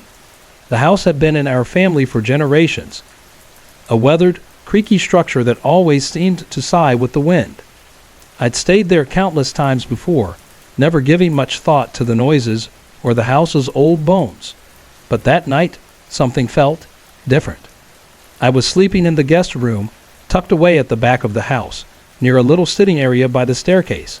The room itself was simple: a wooden bed, a nightstand, and an ancient wardrobe that had clearly seen better days. I had always loved visiting my grandparents, but for some reason, that evening I felt unsettled, like there was something off in the air. I brushed it off, convincing myself it was just the exhaustion from the long drive and the quiet of the house. Still, sleep wouldn't come easily. At around 3 a.m., I woke suddenly, wide awake for no apparent reason. I couldn't explain it, but there was an overwhelming feeling that I wasn't alone. The air was freezing, colder than it should have been, considering the heater was cranked up. As I lay there, my eyes scanned the room, and that's when I saw him. At the foot of my bed stood a child. He couldn't have been older than 7 or 8. He didn't move. He just stood there, staring at me with wide, unblinking eyes. His face was pale, almost sickly, and his expression was unnervingly still. He was dressed in old-fashioned clothes, a white shirt, dark trousers, and suspenders that looked straight out of an old black and white photo from the early 1900s. I couldn't move. I couldn't speak. I wasn't sure if I was dreaming or awake, but my body refused to react. I blinked rapidly, trying to shake off the image, but he didn't vanish. He didn't make a sound. He just stood there, silently watching. My heart pounded in my chest, so loudly that I could almost hear it in my ears. I wanted to scream, but my voice was stuck in my throat. All I could do was stare back at him. After what felt like hours, I finally managed to sit up, reaching for the bedside lamp. The instant the light flickered on, the child disappeared. The room was empty. I sat there, trembling, trying to convince myself that it had been nothing more than a bad dream. But the fear clung to me. It had felt too real, too vivid to dismiss. The next morning, I told my grandparents what had happened. My grandmother's face went pale, and she shared a worried glance with my grandfather. They didn't speak for a moment, as if weighing their words. Then my grandmother told me that I wasn't the first to see the boy. Over the years, several family members and even visitors had reported seeing the same child in the house. Some claimed he appeared at the foot of their bed, while others swore they'd seen him standing in the hallway or by a window, just staring. She believed he was a spirit tied to the house, perhaps a child who had lived there long ago but never truly left. She said he never seemed threatening, just present. But hearing that didn't make me feel any safer. That was the last time I ever stayed in that guest room. And even now, years later, when I think back to that night, I still feel that same cold shiver. I've often wondered who the boy was, why he was there, and if he was waiting for something. But I'll never forget the way he stared at me, silent and still, as if he were waiting for me to do something, anything. When I was about 15, My family and I lived in a quiet town called Pine Ridge. Our house sat on a hill, surrounded by towering oak trees, and our backyard sloped down into a dense forest that seemed to stretch on forever. It was the kind of place where you'd expect peaceful nights and long, quiet days, but I was about to learn that not everything was as serene as it seemed. One chilly evening in late fall, my parents decided to go out for dinner, leaving me alone for the night. The sky darkened early, typical of the season, and the house felt unusually still and empty. I wrapped myself in a cozy blanket, settled in the living room, and put on a movie to pass the time. I was hoping for a relaxing evening, but instead, an eerie sensation crept over me. About an hour into the movie, I felt it, the unmistakable feeling of being watched. At first, I thought it was just my imagination, but then the feeling grew stronger, like someone was standing just out of my line of sight, observing me. I glanced around the room, but everything seemed normal.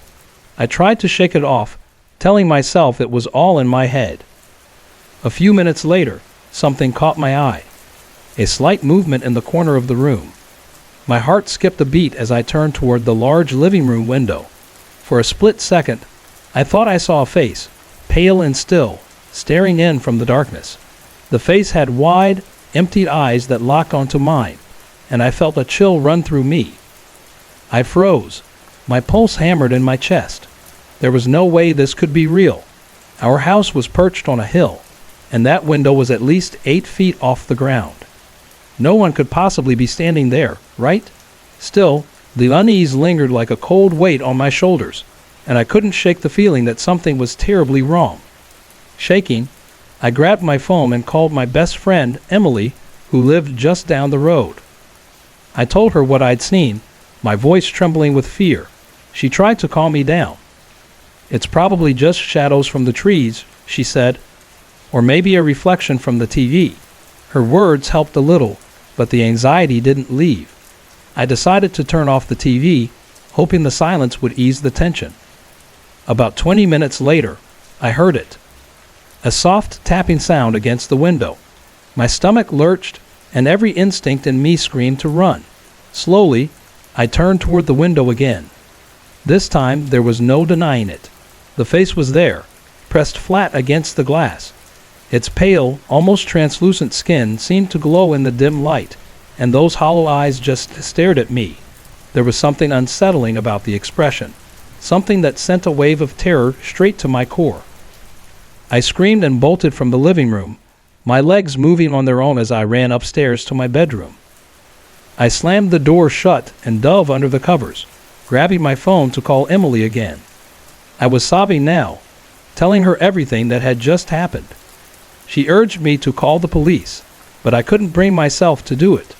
All I wanted was to stay hidden, as far away from whatever that thing was. When my parents finally came home about an hour later, I rushed to meet them, telling them everything in a panic. My dad immediately went outside to check the house. He circled the property, checking the yard and the area around the window. But there were no footprints in the fresh snow beneath the window. Nothing to explain what I'd seen. He tried to reassure me, telling me it was probably just my imagination, but I could see the unease in his eyes. He wasn't as convinced as he wanted me to believe.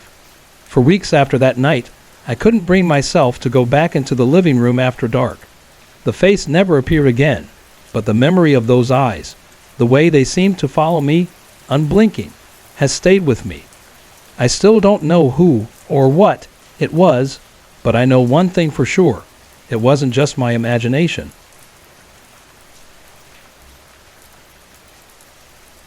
A few years ago, I moved into a small apartment on the 3rd floor of an old building in Pine Lake, a quiet town just outside the city. The apartment wasn't fancy, but it had its own charm: high ceilings, creaky wooden floors, and large windows that let in plenty of sunlight during the day. It was affordable, and that was all I needed. The one downside? The stairwell. The stairwell was dark, narrow, and unwelcoming. The old light bulbs flickered constantly and often burned out, leaving it even dimmer than usual. There was no elevator, so I had no choice but to use those stairs every day. It didn't take long before I started to dread them, especially after the sun went down. One evening, I came home late after a dinner with friends. The building was silent, and the air felt thick with something unexplainable as I climbed the stairs. As I reached the second floor, I suddenly had the strong sensation that someone was behind me. I didn't hear footsteps, there was no sound at all, but the feeling that I wasn't alone was undeniable. I stopped and turned around, but the stairwell was empty. I laughed nervously, brushing off the feeling as just my imagination, and continued on. But when I reached the third floor, the sensation grew even stronger. I glanced over my shoulder again, and that's when I saw it, a shadow, darker than the already dim stairwell, standing at the bottom of the stairs. It had no distinct shape, but there was something unmistakably wrong about it, like it was watching me. My breath caught in my throat, and I froze. Then it started to move. It didn't walk or climb the stairs. It glided upward, silently and steadily, growing closer with every second. My heart raced as I fumbled for my keys. I barely managed to unlock my door, throw myself inside, and slam it shut behind me. I stood there, trembling, staring at the door as if the shadow might slip through it.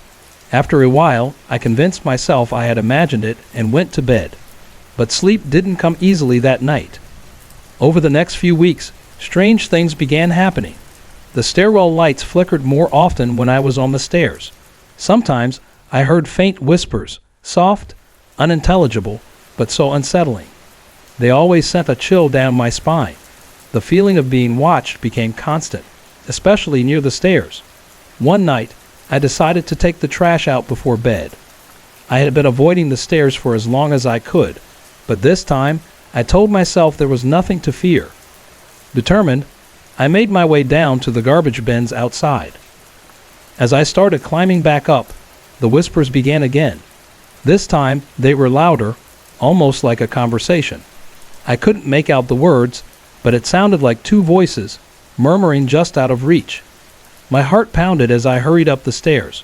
When I reached the third floor and turned the corner, I froze. The shadow was there, waiting at my apartment door. It didn't move, but the feeling it gave me was overwhelming, like it was daring me to stay away. I couldn't bring myself to take another step forward. Instead, I turned and fled back down the stairs and out of the building. That night, I stayed at a friend's house, too terrified to go back. The next day, I called my landlord and told him I was moving out. To my surprise, he didn't seem shocked at all, which made me wonder if others had experienced the same thing. I packed up and left within a week, swearing I would never return. Even now, years later, I still think about that shadow in the stairwell. Whatever it was, it hasn't left my mind. Just the thought of it is enough to send chills down my spine.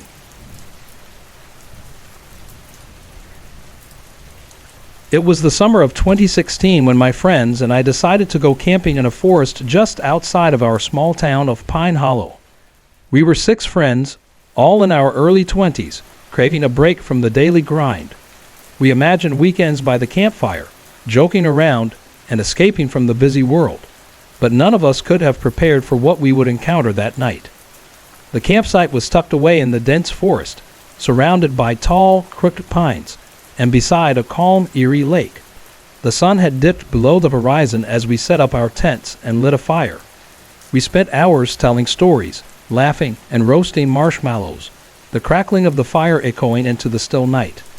But as the evening stretched on, the forest grew unnaturally quiet.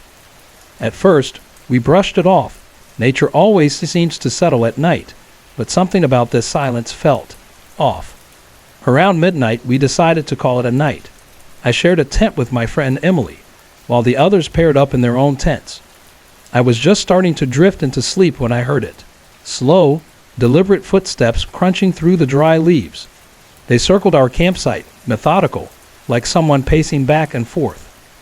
"Did you hear that?" Emily whispered, her voice trembling. "Yeah," I muttered, my heart thumping in my chest. "Probably just an animal." The footsteps stopped, and a tense silence fell over the campsite. Then something even stranger happened. A faint, low humming. It wasn't a melody, just a steady hum that sent a chill down my spine. It seemed to come from the far side of the camp, beyond the firelight. I unzipped the tent a bit and peered out. The fire had dwindled, leaving only the moonlight to cast long, eerie shadows across the ground. I saw nothing, but that humming kept going. Suddenly, Chris, one of our friends, shouted from his tent, his voice sharp and frustrated. "Who's out there? This isn't funny." His voice pierced the stillness, and the humming stopped instantly. The silence that followed was thick, almost suffocating. A few minutes later, we all gathered around the fire again, trying to reignite it, hoping the flames would chase away the unease that had settled over us. We told ourselves it was just a prank, but none of us felt safe. Chris and Jake decided to go check the area, grabbing flashlights and heading into the woods. We stayed by the fire, holding tight to whatever courage we had left. When they returned about 20 minutes later, their faces were ashen. "We didn't see anyone," Jake said, his voice low, "but we found something. Footprints in the dirt. Barefoot prints." We exchanged uneasy glances. Who would be walking barefoot in the middle of the night in a forest full of rocks and thick brush? It made no sense. Even though our nerves were stretched thin, we tried to get some sleep. Hours passed, but sleep was elusive. Eventually, I drifted off, only to be woken again by a new sound, whispering. It wasn't coming from inside the tent.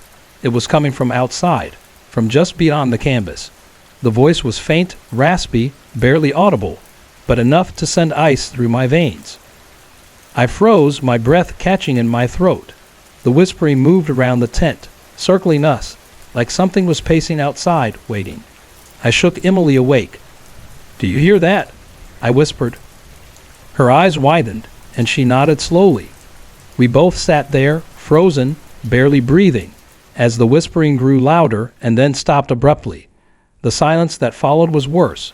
It felt as though the air itself was holding its breath, waiting for something to happen. When the first rays of sunlight broke through the trees, we packed up as quickly as we could. None of us wanted to stay another night in that forest. As we hiked back to the car, Jake finally confessed something he hadn't told us the night before. He said he had seen a figure standing at the edge of the woods. It was too dark to see clearly, but he was sure it was a person. Tall, motionless, barefoot, just standing there, watching us. To this day, we can't explain what happened that night. We've talked about it over and over, trying to make sense of it, but we always come to the same conclusion. Whatever was out there, it wasn't human. Sorry to interrupt. If you're enjoying the story, let me know in the comments and tell me where you're watching from. Don't forget to like and subscribe for more.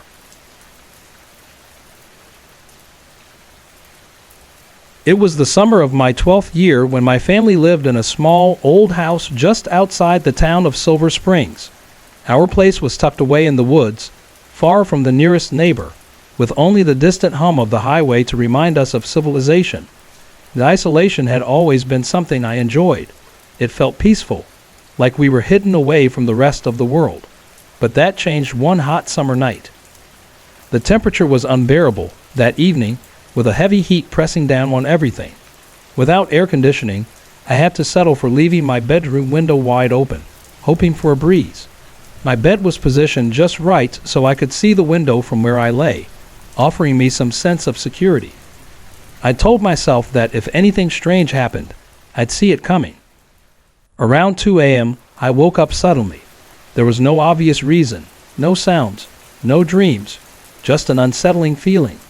The room was completely silent, save for the occasional rustle of leaves outside. The moonlight poured in through the window, casting long shadows on the walls. As I lay there, trying to settle back into sleep, I heard something, a faint rustling outside. At first, I brushed it off as just an animal, maybe a raccoon or a possum. It wasn't uncommon in our area, but then the sound changed. It wasn't the soft shuffle of a creature anymore. It was something heavier, more deliberate, footsteps crunching on the gravel path that led up to our house. My heart skipped a beat. Someone was outside. I sat up in bed, straining to hear more clearly. The footsteps grew louder, closer, until they stopped right outside my window. My body went completely still as I stared at the window pane. There, just beyond the glass, was a figure. The moonlight barely illuminated him, but I could see enough to know it was a man. His face was hidden in shadow, his features unclear.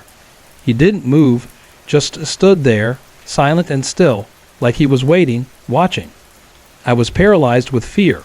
My mind raced with questions, but I couldn't bring myself to move. Was he watching me? Could he see me in the darkness? Time seemed to stretch on for what felt like hours, though it was probably only minutes. He didn't budge. Finally, I forced myself to reach for the lamp on my nightstand. My hands shook as I flicked the switch, and the room flooded with light. The moment the light turned on, the figure disappeared, as if he'd melted into the shadows. My heart was pounding in my chest as I scrambled out of bed and ran to my parents' room. I shook them awake, my voice trembling as I explained what I'd seen. My dad grabbed a flashlight and went outside to check. I stood at the door, watching him scan the yard and the gravel path, but there was no sign of anyone. No footprints, no marks in the dirt, nothing. The gate to our yard was still locked, just like it had been before. When he came back inside, he told me it was probably just a bad dream, but I knew it wasn't. I had seen him, standing right there, and I couldn't shake the image of him, motionless and silent. For the rest of that summer, I kept my window shut tight, no matter how hot it got.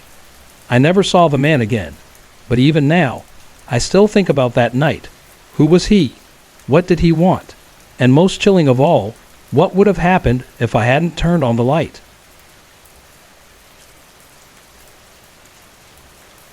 When I was 8 years old, my grandmother gave me an antique porcelain doll for my birthday. Her name was Clara, and she was exquisite. She had delicate features, vibrant blue eyes, and long golden curls that shimmered in the light. She wore a vintage, lace-trimmed gown, and I couldn't wait to place her on the shelf in my room. For a time, Clara was my beloved companion. She watched over me while I slept, her presence comforting in the quiet of the night. But not long after, strange things started to happen. It began with faint noises, whispers in the dark, almost imperceptible. Soft rustlings, like favorite brushing against wood, echoed from the corner of my room.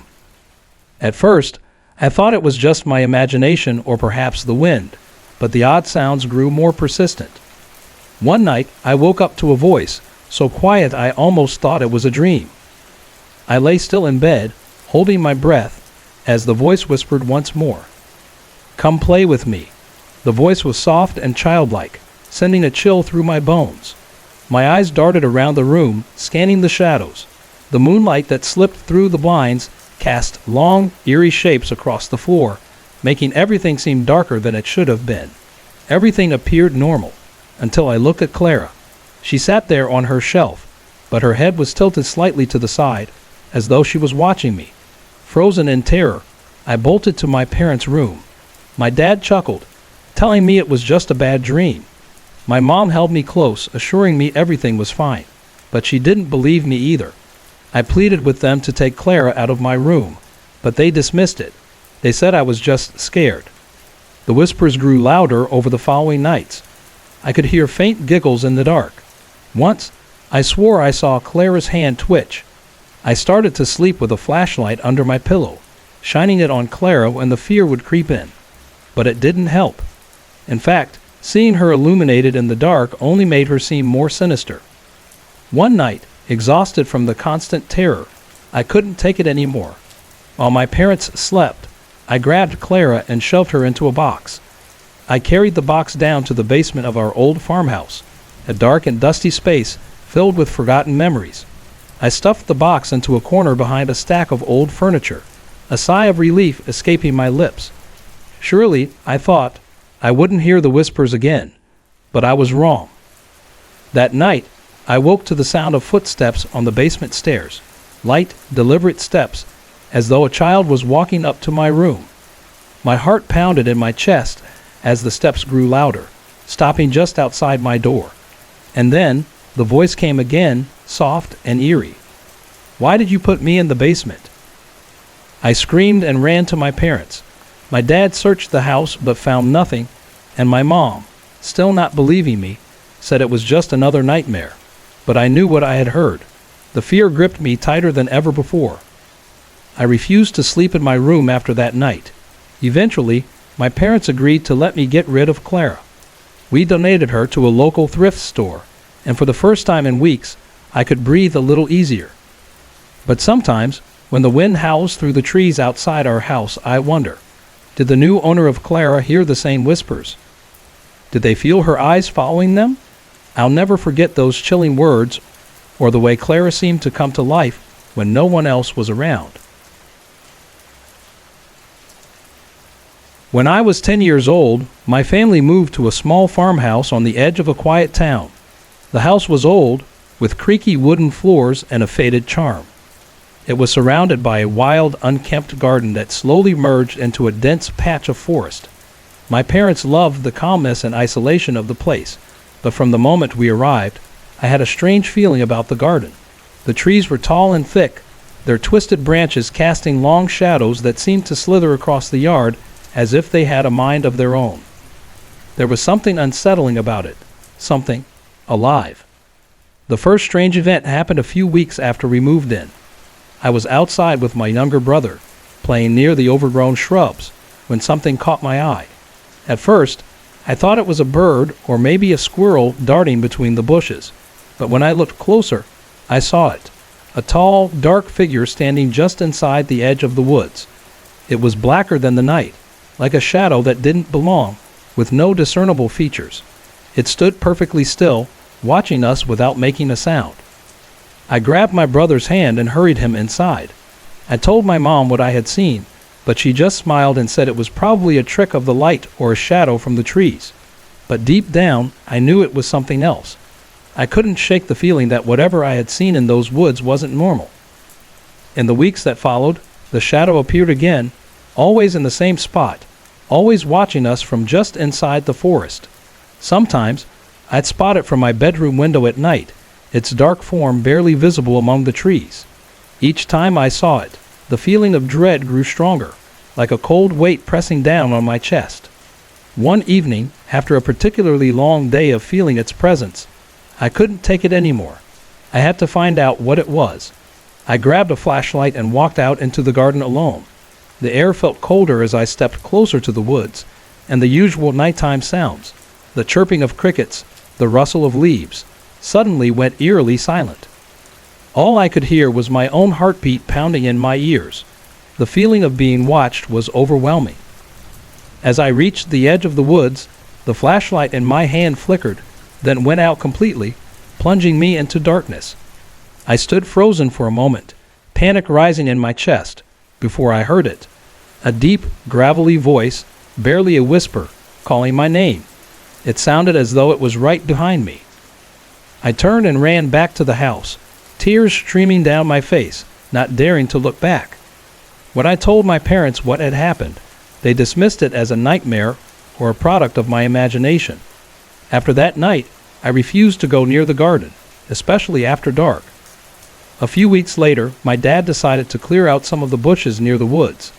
As he dug into the earth beneath an ancient oak tree, he uncovered a small wooden box, its corners worn and weathered.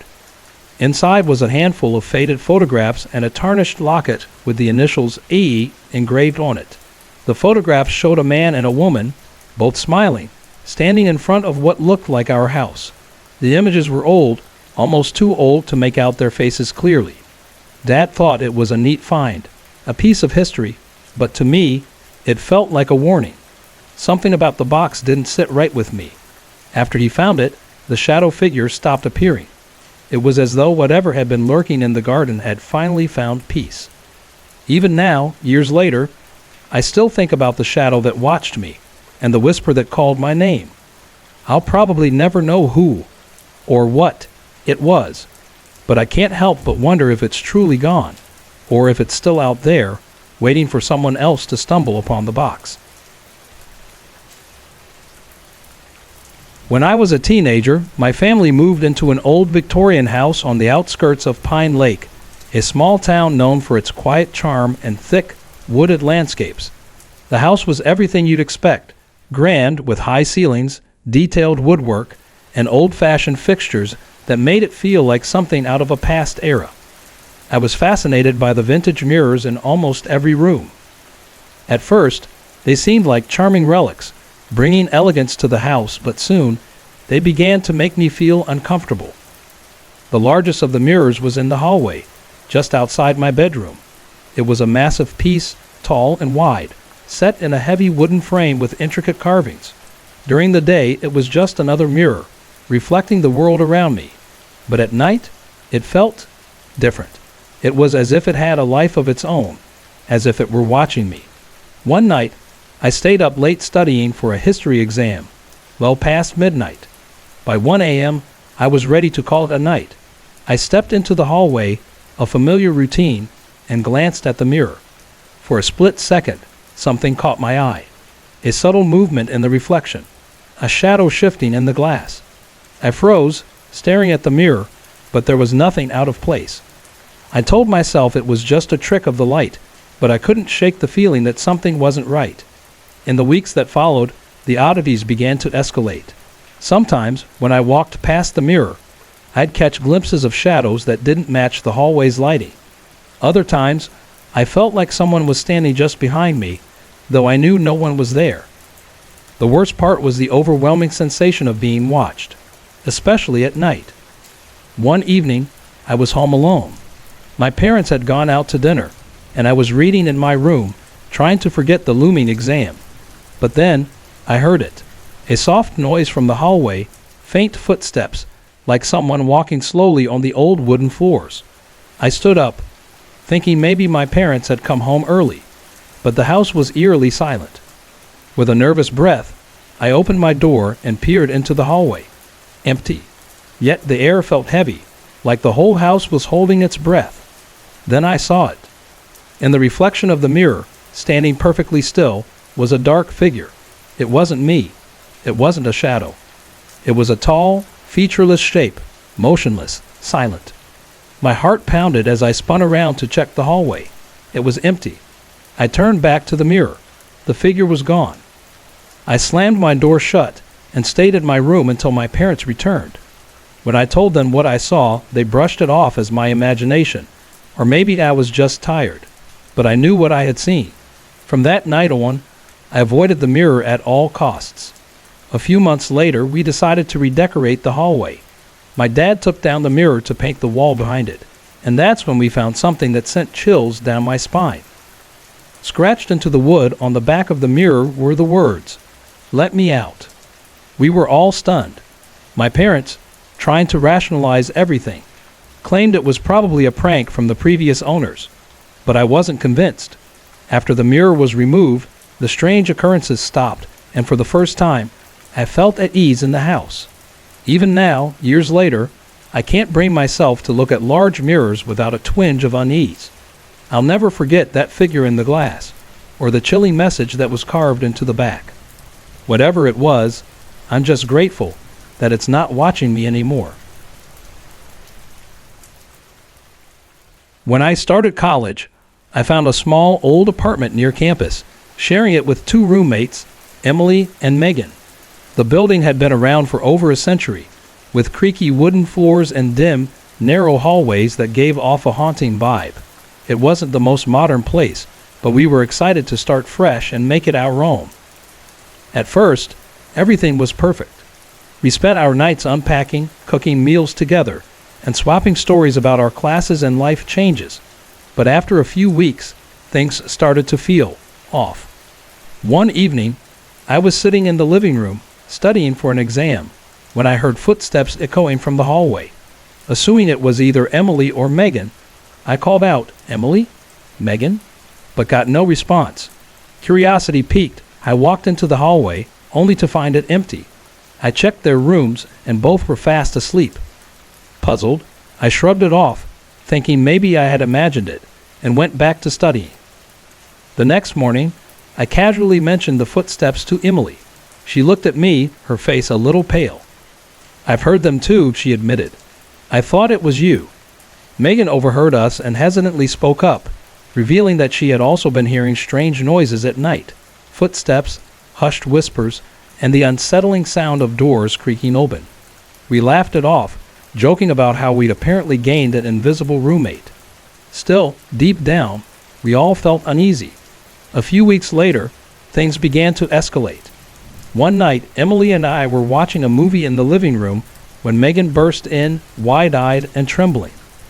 She explained that while in the shower, she had heard someone whisper her name. Initially, she thought it was one of us playing a prank, but when she opened the bathroom door, no one was there. She was adamant that the front door had been locked when she got home, so there was no way anyone else could have come in.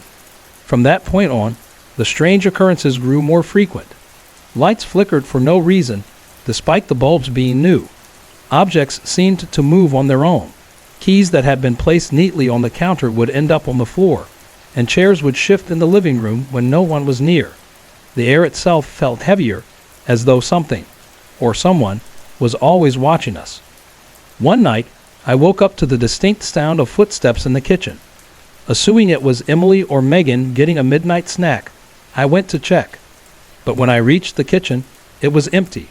The fridge door stood wide open, and the light inside flickered like a faulty bulb. I quickly shut the door and went back to bed, trying to convince myself it was just another coincidence. The final straw came one night when Emily saw something neither of us could explain. She was studying alone at the dining table when, out of the corner of her eye, she saw a tall, shadowy figure standing in the hallway. It had no clear features, just a looming presence that radiated menace. As soon as Emily blinked, it vanished. That night, the three of us sat down and shared our experiences. It was clear to us all that something was terribly wrong with the apartment. None of us felt safe there anymore. Within a month, we had broken our lease and moved out. Even now, years later, we still talk about that apartment and the strange things that happened there.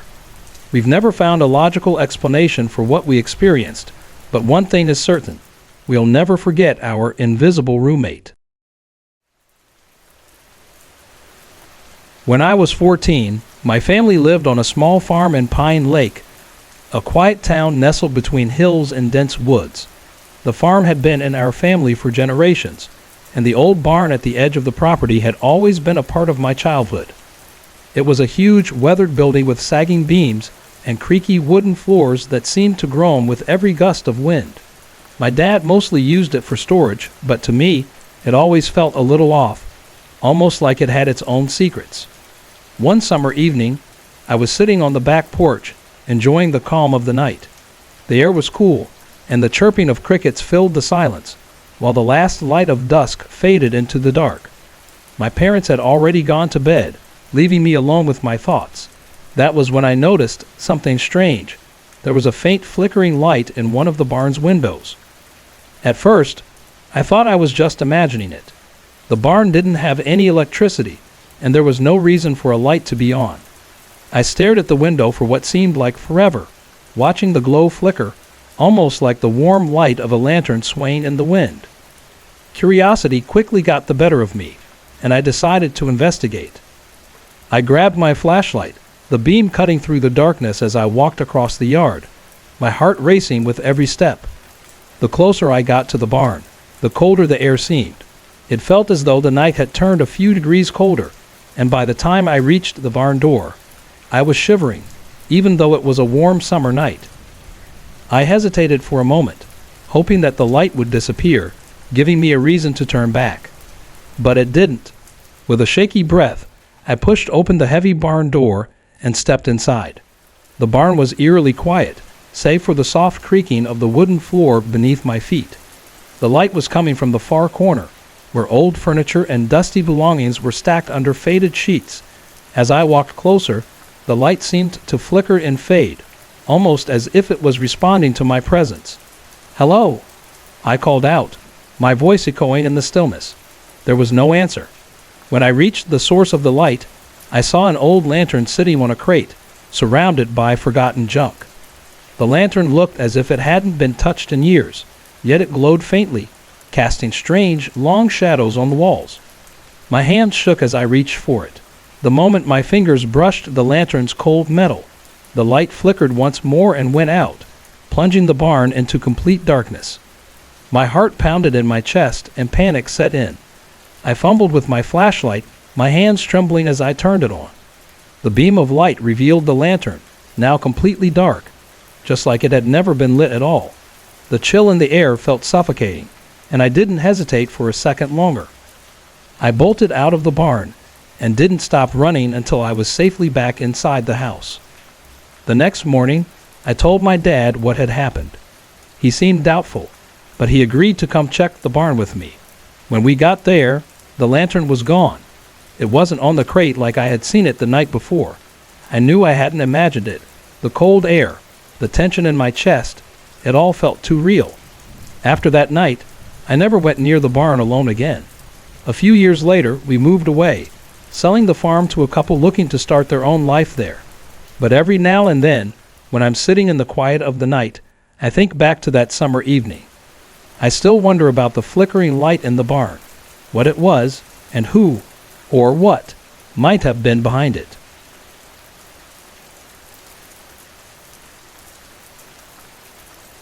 When I was 17, I took a part-time job as a housekeeper at an old, run-down motel just outside a small town in the middle of nowhere.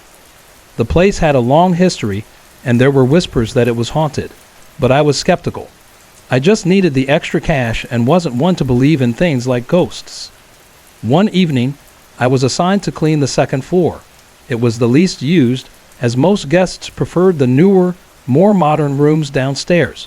The second floor always had a different feel to it, darker, colder, and quieter than the rest of the motel. The hallway stretched on forever, dimly lit by flickering lights, with peeling wallpaper and stained, dusty carpets. It wasn't my favorite place to work, but it was just an old building, right? As I worked my way down the hallway, cleaning each room, I heard it, a faint sound, like a soft sobbing coming from the far end of the corridor. At first, I thought I was imagining it, but as I stepped out of the room, the sound grew louder. It was unmistakable now, the sound of a woman crying. I froze, unsure of what to do. There shouldn't have been anyone on the second floor that night. Maybe someone had wandered up there by mistake. I decided to check. The sound seemed to come from the last door on the left, room 213. The door was slightly ajar, and the crying was louder now, almost mournful. I hesitated but called out, "Hello? Is everything okay?" As I gently pushed the door open, the room was empty. The bed was neatly made, the curtains were drawn, and everything seemed undisturbed. But the crying continued, quiet and sorrowful, as if it was coming from the very walls themselves. A cold shiver ran down my spine, and I just stood there, frozen, unsure of what to do. Then, as quickly as it had started, the crying stopped. The silence that followed was suffocating. The air felt thick, as though it had been pressed in on me. I couldn't shake the feeling that I wasn't alone. Panic surged through me, and I backed away from the room, slamming the door shut behind me. I didn't even care about the cleaning supplies I left behind. I just needed to get away from that hallway. The next day, I told my supervisor what had happened, but she wasn't surprised. "You're not the first one to hear that," she said with a grave expression. "Room 213 has a history. Years ago, a woman stayed there after her fiancé left her at the altar. She was devastated and ended her life in that room. People say her spirit never left. I quit a few weeks later. Even though I never saw the woman, the sound of her crying haunted me. The feeling of standing in that empty room, hearing her sorrow echo through the walls, still lingers with me. To this day, I can't forget it. Every time I pass by an old motel, I wonder if her spirit is still there waiting." A few years ago, I was driving home late at night after visiting a friend who lived in a small town a couple of hours away. The road I was on stretched for miles, winding through thick woods and open fields. The only light was from my car's headlights and the pale glow of the moon. There were no street lights, and the road felt eerily isolated, as if it were hidden from the rest of the world. It was around 1 a.m., and I hadn't seen another car for miles. The silence was deafening, and with every mile, the isolation grew. My mind raced, trying to shake off the uneasy feeling that lingered in the air. I thought it was just the hour, maybe exhaustion playing tricks on me, but deep down, I couldn't shake the sensation that I wasn't truly alone. As I rounded a bend, my headlights illuminated something ahead. At first, I thought it was just a deer or a coyote standing in the road, but as I got closer, I realized it was neither. In the middle of the road there stood a tall, human-shaped figure, completely shrouded in darkness. No features, just a solid silhouette against the night. My heart skipped a beat. I slammed on the brakes, but the figure didn't move. It just stood there, motionless, as if waiting for me to pass. I blinked, trying to make sense of what I was seeing. Then, in the blink of an eye, it was gone. The road ahead was empty again, as if the figure had never been there. Shaken, I gripped the steering wheel tightly and kept driving, my eyes flicking nervously to the rearview mirror. After what felt like forever, I came to a stretch of road, and there it was again. The figure stood at the edge of the road, just within my headlights' reach.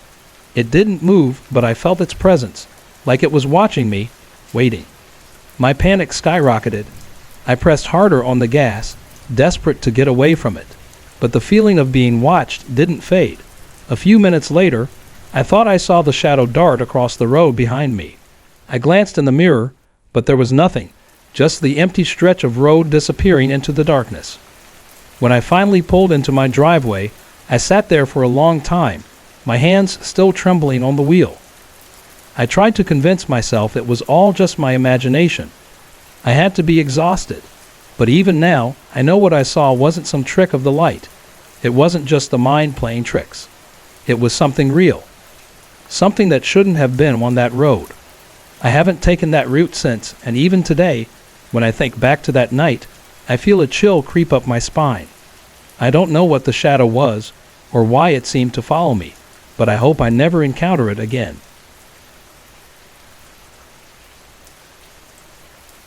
When I was in college, I rented a small apartment just off the campus in a quiet town called Pine Lake. The building was an old 3-story brick structure with narrow hallways and floors that creaked underfoot, echoing every step no matter how softly you moved. It wasn't the best place I could have found, but it was cheap and within walking distance of school, so I didn't mind its quirks, at least not at first. One evening after returning from class, something odd caught my eye. At the end of the hallway near my apartment, there was a door I'd never seen before. It was simple, unmarked, and the doorknob, a polished brass one, looked new compared to everything else in the building. I stopped in my tracks, staring at it. I had walked that hallway hundreds of times before, and I was sure that door hadn't been there earlier. Curiosity got the better of me, and I reached out for the doorknob, giving it a turn. It was locked. Shrugging it off as some maintenance closet or forgotten storage room, I headed back to my apartment. But the door lingered in my thoughts over the next few days. Every time I walked past it, I couldn't shake the feeling that something wasn't right. Sometimes, I swore I could hear faint noises coming from behind it, soft murmurs like distant whispers. Other times, the hallway was silent, but it still felt like something, or someone, was waiting behind that door. One evening, I decided to ask Mrs. Harper, the elderly woman who lived in the apartment across from mine, about the door. She'd been around forever and loved talking about the building's history, but when I brought it up, her expression changed. Her usual warm smile faded, replaced by an unmistakable tension. "There's no door at the end of that hallway," she said, her voice tight. "I don't know what you're talking about." I chuckled nervously, thinking she must have misunderstood, but she repeated herself, more firmly this time. "That hallway ends at a solid wall. There's never been a door there." I felt a chill run through me, but I just shrugged it off as a strange misunderstanding. Later that night, I walked to the end of the hall again. To my shock, the door was gone. The wall was solid, just as Mrs. Harper had said. I stood there for a moment, staring at the spot, questioning whether I had imagined the whole thing. But when I woke up the next morning, it was back. The plain, unmarked door was standing there as though it had never disappeared. This time I knocked. No answer, but faint sounds, like someone shifting heavy furniture, came from inside. I called the building manager, hoping he could shed some light on the situation. He was just as confused as I was and assured me there were no extra doors in the building. He came by later to check. but by the time he arrived, the door had vanished again. He looked at me with a strange expression, and all he said was that I needed to get some rest. For the next few weeks, the door appeared and disappeared at random. No matter how hard I tried to ignore it, it always seemed to be there, just beyond my peripheral vision, like a nagging thought. One night, I decided to stay up late and keep watch. Around 3 a.m., I saw it. A shadowy figure stepped out from behind the door. It was tall, featureless, and completely black, like a silhouette made of darkness itself. It lingered in the hallway for a moment, its presence somehow more unsettling than anything I had ever felt before. Then, without a sound, it turned and walked right through the wall, vanishing into the shadows. That was it for me. Within a week, I packed up my things and moved out, never looking back. I never told anyone else about the door or the shadowy figure, but sometimes when I walk through town, I can't help but wonder if it's still there, waiting for someone else to notice. When I was about 13, my family moved into an old 2-story house on the edge of a quiet neighborhood in Silver Springs. It had a certain charm, with large windows that looked out onto a tree-lined street. My bedroom was on the second floor, overlooking the front yard. I loved to sit by the window, lost in thought, watching the world go by. One evening, as I lay in bed scrolling through my phone, I heard a faint tapping sound. At first, I thought it was the wind knocking against the window, but as I listened more closely, I realized it wasn't the wind. It was rhythmic, deliberate, like someone was knocking from the outside. I felt a chill creep up my spine. Slowly, I got out of bed and moved to the window. The curtains were drawn, but the tapping continued. My heart raced as I reached for the curtain, my fingers trembling. I hesitated for a moment before pulling it back. What I saw made my blood run cold. There was a man standing outside my window, staring directly at me. His face was ghostly pale, like he hadn't seen daylight in years, and his wide, unblinking eyes were locked on mine. What terrified me most was that he shouldn't have been there. My room was on the second floor, far above the ground. There were no trees, no ladders, no ledges, nothing that could explain how he was standing at my window. I stumbled backward, dropping my phone. When I looked back, he was gone. The tapping had stopped, and the street below was empty. I tried to tell myself it was just a trick of the light, a figment of my imagination, but the fear lingered like a dark shadow. The next morning, I told my parents about what had happened. My dad went outside to check, but there was nothing. No footprints, no sign of anyone ever being there. My mom said I must have had a bad dream, but I knew what I saw was real. Over the next few weeks, the man began to appear more often. Sometimes I'd catch a glimpse of him in the reflection of the window as I passed by. Other nights, I'd wake up in the middle of the night, feeling like someone was watching me. When I would check, I'd find the curtains slightly parted, as though they had been moved. That one night, I woke up to the sound of my bedroom door creaking open. My parents were fast asleep, and my siblings were down the hall. I sat up, staring at the door, but no one came in. Then, from the corner of my eye, I noticed movement by the window. The man was there again. His face was pressed against the glass, his breath fogging up the window pane. I screamed, and within seconds, my dad burst into the room. He turned on the light, but when we looked back, the man was gone. After that, my parents decided to install security cameras around the house. For a while, things returned to normal. But one morning, while reviewing the footage, we saw something that still sends a chill down my spine. At around 3 a.m., the camera facing my window caught a dark figure standing on the front lawn, staring up at my room. He stood there, motionless, for nearly an hour before disappearing into the shadows. A few months later, we moved out of that house. To this day, I don't know who or what the man was, but I've never been able to sleep near a window again without feeling like someone is watching. Hey everyone, I put a lot of effort and heart into creating these videos just for you. If you're enjoying the content, I'd love to hear from you. Drop a quick comment below and let me know where you're watching from and what time it is for you right now. Your support means the world to me, and it keeps me motivated to bring more awesome videos your way.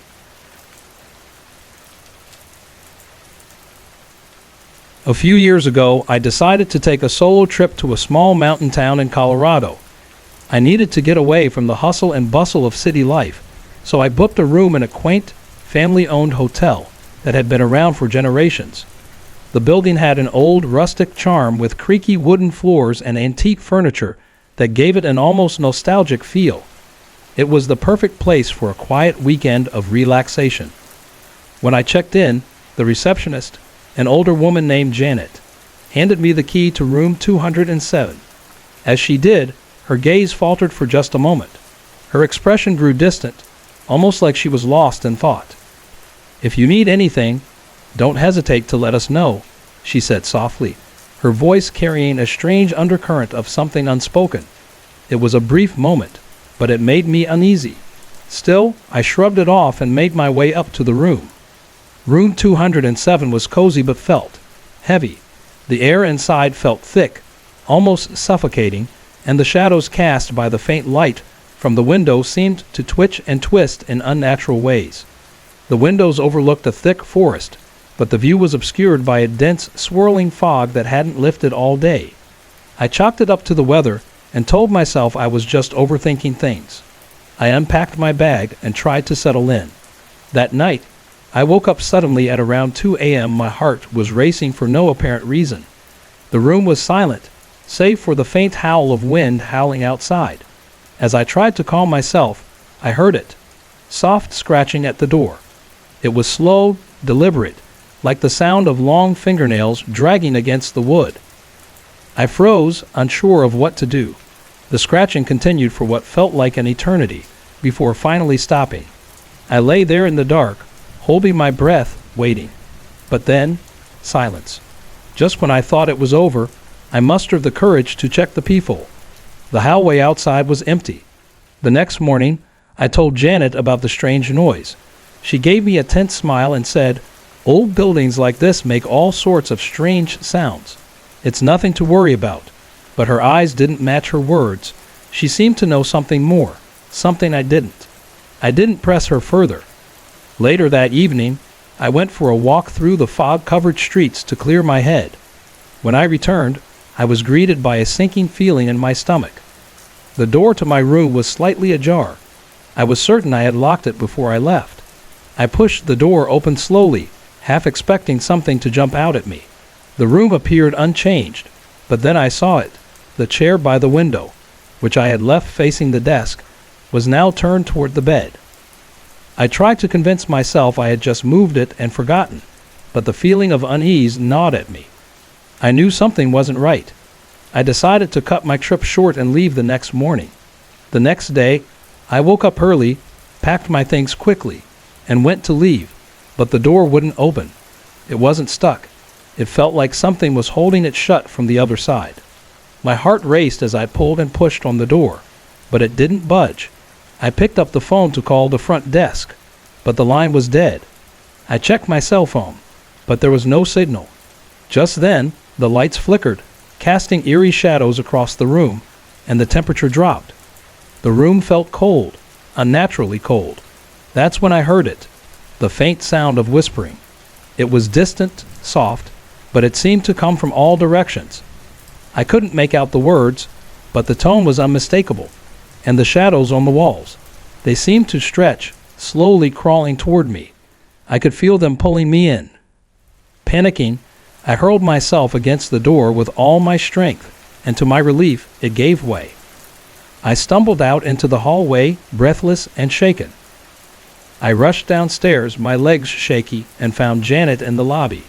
I was barely able to catch my breath as I told her everything that had happened. She listened quietly, her face unreadable, before finally saying, "You're not the first person to say that about room 207. I left that hotel that morning, and I've never looked back. Even now, I can't explain what happened in that room, but the feeling of being trapped, like the room itself was trying to keep me there, I'll never forget it." When I was young, my aunt and uncle lived in a large, creaky farmhouse tucked away on the outskirts of a quiet town called Pine Ridge.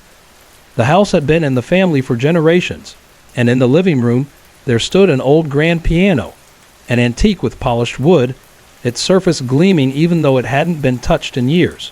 No one in the family played it anymore, but it still added a kind of grandeur to the room. Even as a child, I couldn't shake the feeling that the piano wasn't just an object. It felt like it had a presence, a quiet, lingering energy, almost as if it was watching the life of the house unfold. My uncle, always the jokester, would tease about how the piano seemed to have a mind of its own. I always laughed it off, thinking it was just one of his strange stories. But one summer evening, when I was around 8 years old, that changed. I remember it clearly. I was sitting on the living room floor, putting together a puzzle, while my aunt and uncle were in the kitchen. The house was unusually still, the only sound being the low hum of the refrigerator and the distant murmur of the TV. Then it happened. A soft melody began to drift through the room. At first, I thought my uncle had decided to play a joke, but when I looked up, I saw something that made my heart stop. The piano keys were moving on their own. The melody, slow and haunting, filled the room, wrapping around me like a heavy fog. I couldn't move, couldn't speak. I just sat there, frozen, staring at the piano. "Uncle Jim," I called out, my voice trembling. My uncle rushed into the room, his face draining of color the moment he saw what was happening. As suddenly as the music had begun, it stopped, and the piano fell silent. My uncle didn't say a word, just grabbed my hand and quickly led me out of the room. That night, I overheard them talking in the kitchen. My aunt's voice was worried, but my uncle insisted it was just a malfunction in the old piano. Still, I knew what I had seen. I knew there was something far stranger at play. The next day, my uncle tried to reassure me. He sat at the piano and played a few notes, showing me how the hammers inside struck the strings to produce sound. But no matter how much he explained, nothing could explain how that piano had played on its own. As the years went by, I found out that it wasn't just me. My cousins, who'd stayed at the farmhouse too, mentioned hearing a single note echo through the house in the middle of the night. Sometimes my aunt and uncle heard a faint humming sound, as if the strings were vibrating without anyone touching them. After my uncle passed, the piano was moved to my cousin Rachel's house in the next town over. I thought the strange events might end there, but no, it wasn't long before my cousin called, sounding as unsettled as I had been. She told me that the piano would play faint, eerie tunes in the dead of night, just as it had before. Eventually, my family made the decision to sell the piano. An antique dealer came to take it away, and we never heard of it again. But even now, I sometimes find myself wondering if the new owner has ever heard the soft, haunting melody that followed our family for so long. When I was 10, my family moved into an old farmhouse on the outskirts of Silver Springs, a small town nestled between foggy forests and rolling hills. The house was a fixer-upper, with its creaky floors and peeling wallpaper, but it had a certain charm. My room was on the second floor, tucked away in a corner, and it came with a walk-in closet that I was excited to fill with my things. At first, I loved the house. My room was big, and the closet seemed like the perfect spot for hide and seek with my little brother. But after a few weeks, things started to get strange. It began with little noises, soft, faint tapping sounds coming from the closet late at night. I told myself it was just the house settling, but the noises always came from the same spot in the closet. One night, I woke up to something different. It was a whispering sound, low and hushed, as if someone was having a conversation just out of earshot, but it was coming from inside the closet. I lay there, frozen in place, staring at the door, too scared to move. The whispers continued for a few minutes, then stopped just as suddenly as they had started. The next morning, I told my mom what I had heard. She laughed it off and said I was probably just imagining things, but I knew better. I decided I would keep the closet door shut at all times, hoping that would somehow make me feel safer. A few nights later, I woke up again. This time, I heard shuffling, a quiet, almost shuffling sound, like someone was moving around inside the closet. I turned on my bedside lamp, my heart racing, and I saw the closet door slightly ajar. I couldn't breathe as I stared into the dark void. That's when I saw him. Standing just inside the closet was a small boy, no older than 6 or 7. His skin was pale, almost ghostly white, and his dark, hollow eyes seemed to stare right through me. He didn't move, didn't speak. He just stood there, watching. I screamed, and my dad rushed in, his footsteps heavy on the old wooden floor. He flicked on the light, but the boy was gone. The closet was empty. My dad looked inside, checked every corner, but found nothing. He told me it was just a bad dream, but I knew what I had seen. That wasn't a dream. After that night, I refused to sleep in my room. My parents let me stay in my brother's room for a while, but eventually, they insisted I move back. They didn't believe there was anything wrong with the closet, but the boy kept coming back. He appeared a few more times, always standing in the same spot, always silent. One night, I tried to speak to him. I asked who he was, what he wanted, but he didn't answer. He just stared at me for a moment before slowly fading into the shadows, like he was never there. Eventually, we moved out of the house. We never saw the boy again, but even now, I can't shake the feeling of his eyes following me.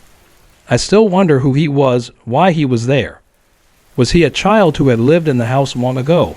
Maybe one of the spirits that haunted the place? Was he trying to communicate something, warn me about something? I'll never know. But to this day, I can't sleep with a closet door open, not after what I saw.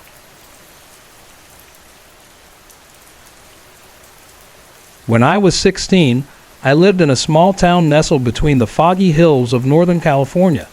The nights were quiet, eerily still, with only the occasional distant howl of a coyote or the soft rustle of leaves in the wind. The dark sky felt endless, stretched out with only the stars and the occasional streetlight breaking the void. It was peaceful, yes, but there was something about that silence that made the nights feel heavy, almost like something was watching. One evening, my friends and I decided to explore a long-abandoned farmhouse on the outskirts of town. It was a place we'd all heard about, an old structure that had been abandoned for decades. Kids from all over town dared each other to go, but no one ever stayed past dark. We were all a little nervous, but the thrill of a dare was too much to pass up. Whoever can stay the longest wins, we joked, but deep down, we all knew we were in for something more than we could handle. We made our way there around 10 p.m., armed only with flashlights and a shaky sense of bravado.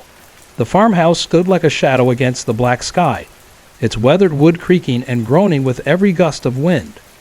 The air was colder as we got closer, and the flickering lights from our flashlights barely cut through the thick darkness. As we approached the old barn behind the house, we noticed something unusual. In the distance, out in the field, small lights were hovering in midair.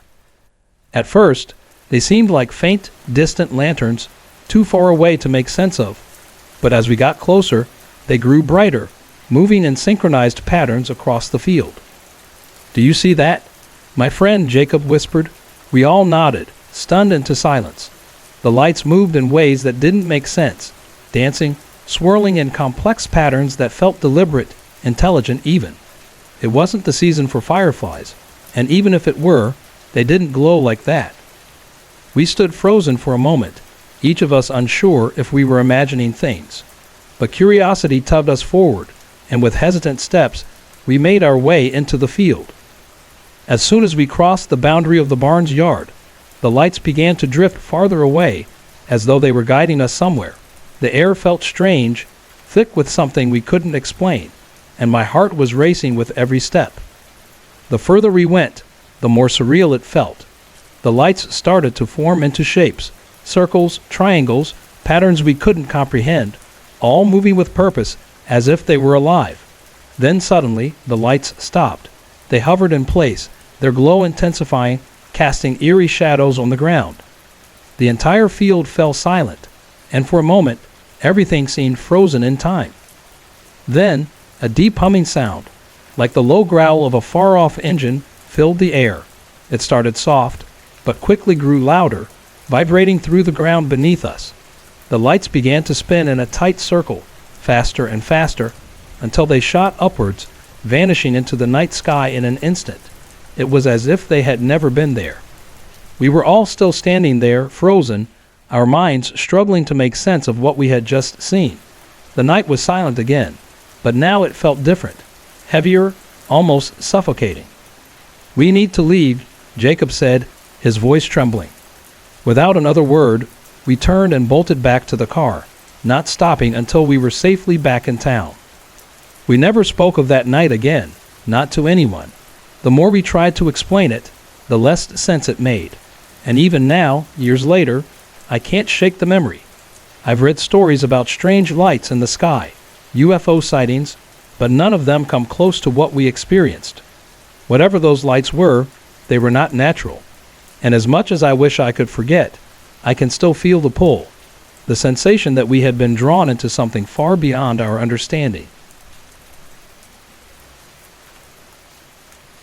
When I started my first year of college, I moved into a small dorm room at a quiet university in a small town in Oregon. My roommate was a girl named Sarah, and she was easy to get along with. We hit it off right away and became fast friends. The room was cozy, with 2 twin beds, a shared desk cluttered with textbooks, and a single window overlooking the campus courtyard, where the autumn leaves rustled in the breeze. One Friday afternoon, Sarah told me she was heading home to visit her family for the weekend. She packed her bags and left, leaving me alone in the dorm. Honestly, I didn't mind at all. I figured it would be a perfect opportunity to catch up on my assignments and enjoy some quiet time. That night, as I lay in bed, I started hearing odd noises. At first, they were subtle, a soft shuffling sound and the faint squeak of the desk chair. I brushed it off, thinking it was just the old building settling, but the sounds didn't stop. They grew more distinct, almost like someone was moving around the room. "Sarah?" I called out, though I knew she wasn't there. The room remained silent. I turned on my bedside lamp and looked around. Everything was exactly as I had left it, and the door was still locked from the inside. I felt uneasy, but I was too tired to investigate further. I turned off the light and tried to fall back asleep. Around 3 a.m., I was woken by the sound of whispering. It was faint, like someone was murmuring just out of reach, but there was no one in sight. My heart raced as I sat up, scanning the room. The dim glow from the streetlight outside made the shadows stretch across the walls. And then, I thought I saw something. A figure sitting at Sarah's desk, facing the wall. "Sarah?"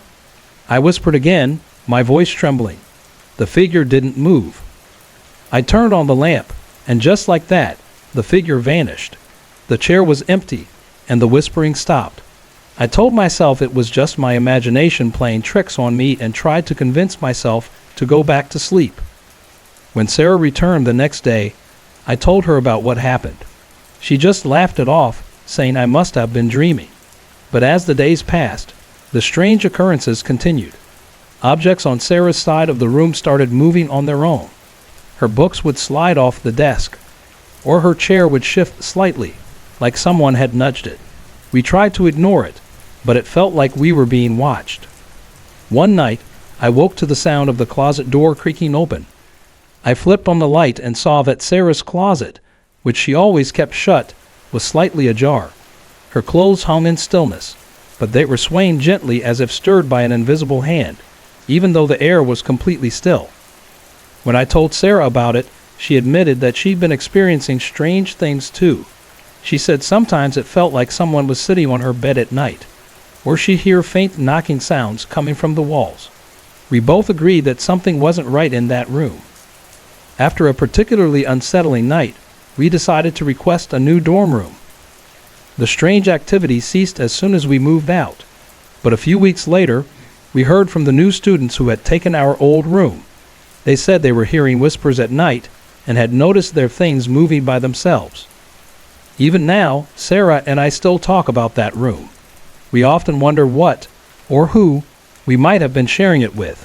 Whatever it was, I'm just relieved we didn't stay long enough to find out.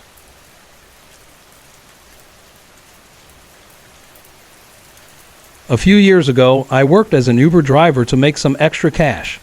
Most nights were uneventful, just the usual routine of picking people up and dropping them off. But one night, something happened that still sends shivers down my spine. It was a slow Tuesday evening. I had just dropped off a passenger on the outskirts of town, near the edge of Pine Lake. The area was unusually quiet, with barely any cars on the road. The dim streetlights flickered, casting long shadows across the empty streets, making everything feel a little off. I decided to head back toward the city center, hoping to catch another ride. As I cruised down an isolated stretch of road, my phone pinged with a new ride request.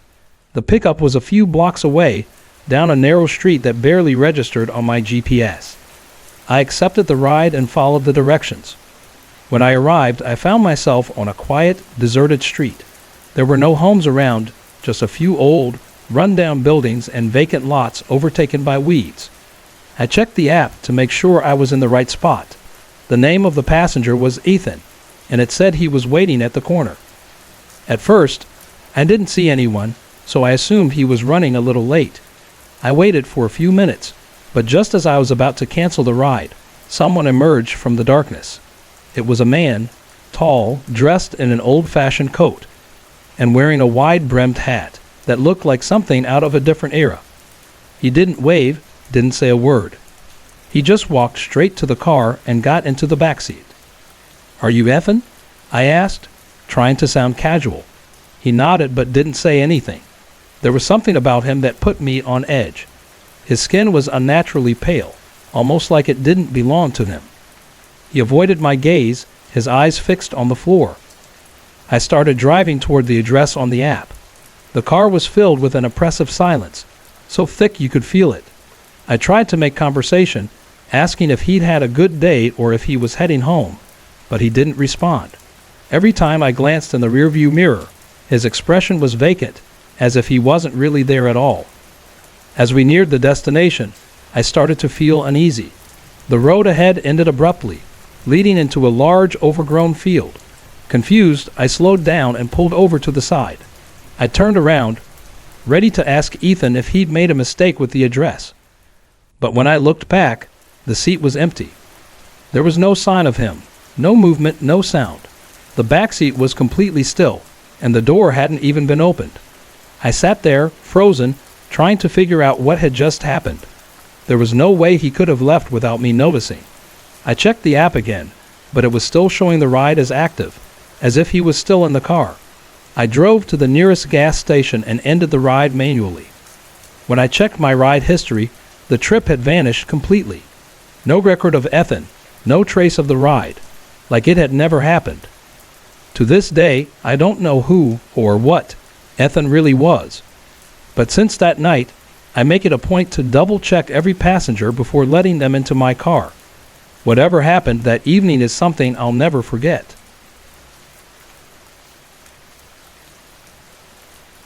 When I was 19, my friends and I decided to spend the weekend camping in a secluded part of the Ozarks, a quiet and remote stretch of forest we found while searching online. The idea of escaping the city, surrounded by nothing but trees and fresh air, seemed perfect. We were excited for a weekend of stargazing, campfire stories, and a little bit of adventure. The first day went smoothly. We set up our tents near a small creek, gathered firewood, and spent the evening by the fire. We laughed, shared spooky stories, and roasted marshmallows. The forest was peaceful, with only the soft rustling of leaves and the occasional owl's call breaking the silence of the night. As the night wore on, the fire began to burn low. We decided it was time to turn in. I shared a tent with my friend Jake, while the others were nearby. I fell asleep quickly, my body tired from the hike, but in the middle of the night, I was jolted awake by the sound of footsteps. At first, I assumed it was one of my friends, but the steps were too slow, too deliberate. They circled our campsite, like someone was pacing. My heart began to race. I nudged Jake awake and whispered, "Do you hear that?" Jake listened for a moment, his face tightening. "It's probably just an animal," he said, though there was no conviction in his voice. Then the footsteps stopped.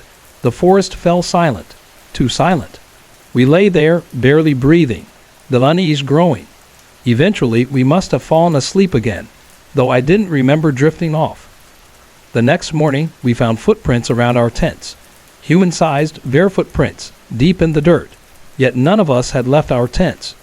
We tried to laugh it off, joking about a prank, but the uneasy feeling lingered. That evening, as we gathered around the campfire, something felt different. The forest felt closer, the trees looming in the dimming light. Every little noise sent us jumping. It was as though something was watching us from the darkness beyond the firelight. Around midnight, we decided to call it a night. As I climbed into my sleeping bag, the unease I'd been feeling all day was still there. It wasn't just the woods. It was like something in the air, something not right. I lay awake, listening to the sounds of the forest, until finally, exhaustion pulled me under.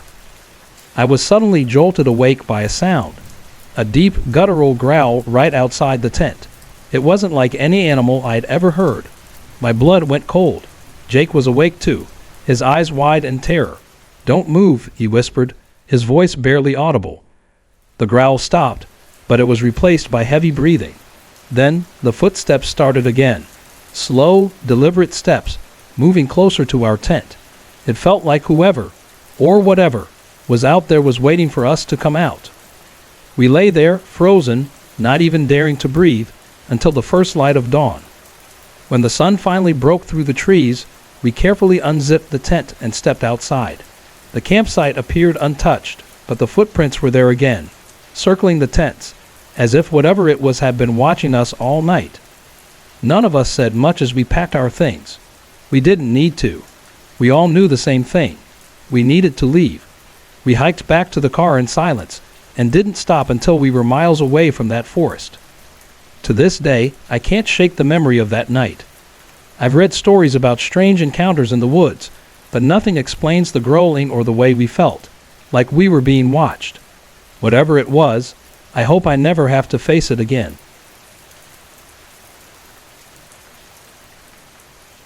When I was in my early 20s, my friends and I decided to rent a cabin in the Appalachian foothills for a weekend retreat. It seemed like the perfect getaway, remote, surrounded by dense woods, and miles away from the nearest town or neighbors.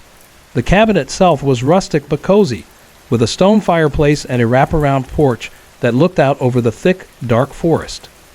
We arrived on a Friday evening, and after unpacking, we spent the night cooking dinner, playing cards, and enjoying the warmth of the fire. Everything was peaceful, just what we needed after the stress of everyday life.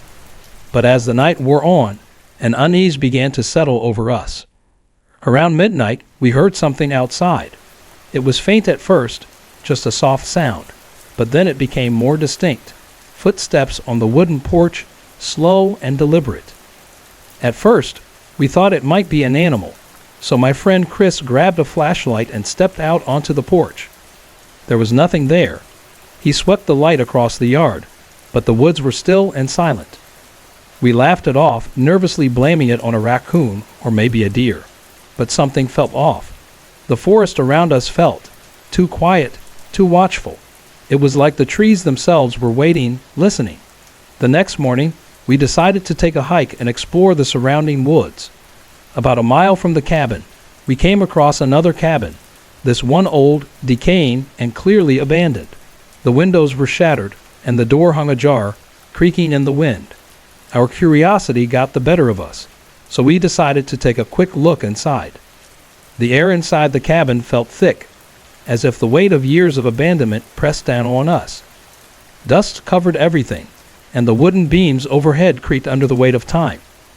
In the middle of the room, we found something that made our blood run cold, a circle of stones, with charred wood and ash piled in the center, as if a fire had been recently burned there. It was the kind of thing you read about in urban legends or horror stories.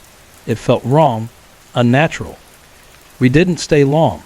The oppressive energy in the cabin was too much, and we left in a hurry, eager to shake off the strange feeling creeping into our minds.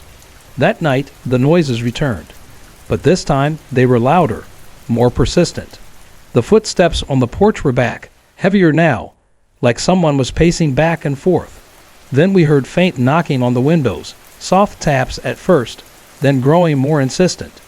We tried to look outside, but the darkness was so thick it swallowed the light from the flashlight. Chris, always the brave one, wanted to go outside and investigate, but the rest of us begged him to stay inside. We didn't want to risk whatever was out there. Then, at about 3 a.m., the sounds moved above us. Something, or someone, was walking on the roof, pacing back and forth, making the shingles creak under its weight. We huddled together in the living room, clutching whatever we could find to defend ourselves. Our nerves stretched thin. The pacing continued for hours, but eventually it stopped, leaving only the sound of our racing hearts. As soon as the first light of dawn crept through the windows, we packed our things and left. There were no words between us as we loaded the car, everyone eager to leave that cabin behind and put miles between us and whatever was out there in the woods. As we pulled away, I glanced back at the cabin one last time, and froze. Standing on the porch, just barely visible in the dim morning light, was a figure. Tall, dark, and indistinct. It didn't move, but its presence was undeniable. I turned away quickly, my heart hammering in my chest, and didn't look back. To this day, I can't shake the memory of that weekend. The noises, the abandoned cabin with the strange circle, and the figure on the porch. Whatever it was, it didn't want us there. I haven't been back to those woods since, and I don't plan on going anytime soon. When I was 14, my family moved into a large, weathered house in a quiet neighborhood on the outskirts of Pine Lake, a small town that seemed to have more history than it knew what to do with. The house was built in the early 1900s, and while it had a certain charm, creaky floors, high ceilings, and wooden trim, it felt like it had secrets buried in its walls. I could never shake the feeling that something wasn't quite right. My bedroom was at the far end of a long hallway. It was the only room on the second floor with an antique mirror that had come with the house. It was massive, tall and ornate, framed in dark wood, with the kind of intricate carvings you'd expect to find in an old mansion. But there was something off about it. It was old, its surface slightly warped, making everything appear distorted, like some kind of reflection from another time. I hated that mirror. My mom, however, insisted it added character to the room, saying it was part of the house's charm. I didn't want to argue, but every time I walked past it, I felt a shiver crawl up my spine. It was like it was watching me. One night, I woke up suddenly. The room was dimly lit by moonlight creeping through the window, casting long shadows on the walls. At first, I thought I'd just woken up from a bad dream, but then I noticed something in the mirror. At the foot of my bed, standing in the reflection, was an old woman. She wasn't in the room itself, just in the mirror. Her face was pale, almost ghostly, with deep wrinkles and wild white hair that seemed to float around her face. She wore a long, dark dress, her eyes hollow and empty. She didn't move, didn't speak, just stood there, staring at me with an expression that wasn't quite anger, but something worse, a kind of soulless emptiness. I was paralyzed with fear, my heart racing as I tried to look away, but I couldn't. I couldn't move, couldn't scream. I just lay there, frozen under the covers, praying it would go away. Finally, after what felt like hours, I pulled the covers over my head and stayed there until morning. When I finally peeked out, the room was quiet, and the mirror reflected only me. I told my mom what I had seen the next morning, hoping she'd believe me, but she just dismissed it, saying it was probably just a bad dream. I wanted to believe her, but deep down, I knew it wasn't my imagination. It was real. In the weeks that followed, things only got worse. Every time I looked in the mirror, I thought I saw shadows moving behind me, figures that weren't really there. And sometimes, I'd wake up and notice the mirror had shifted slightly, as if it had been moved during the night, even though no one had been in my room. One evening, as I was getting ready for bed, I heard it, a faint, raspy whisper. It was soft, like an old woman's voice, and it seemed to come from the mirror itself. I couldn't make out the words, but it sent chills down my spine. Panicked, I ran out of my room, heart pounding in my chest, and begged my mom to move the mirror. She reluctantly agreed, though she didn't believe a word of it. She moved the mirror to the attic, and after that, the strange occurrences stopped. For the first time in months, I felt safe in my own room. But that wasn't the end of it. A few months later, my dad went up to the attic to search for something. When he came back, he mentioned hearing soft whispers up there, just like I had. I didn't ask for details. I didn't want to know. Eventually, we moved out of that house, but the image of the old woman in the mirror stayed with me. Even now, I can't sleep in a room where the mirror faces the bed, just in case. Sorry to interrupt.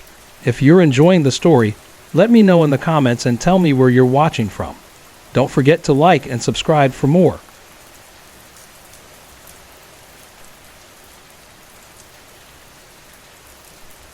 When I was 11, my family moved into a new house in a small, quiet town called Pine Hollow.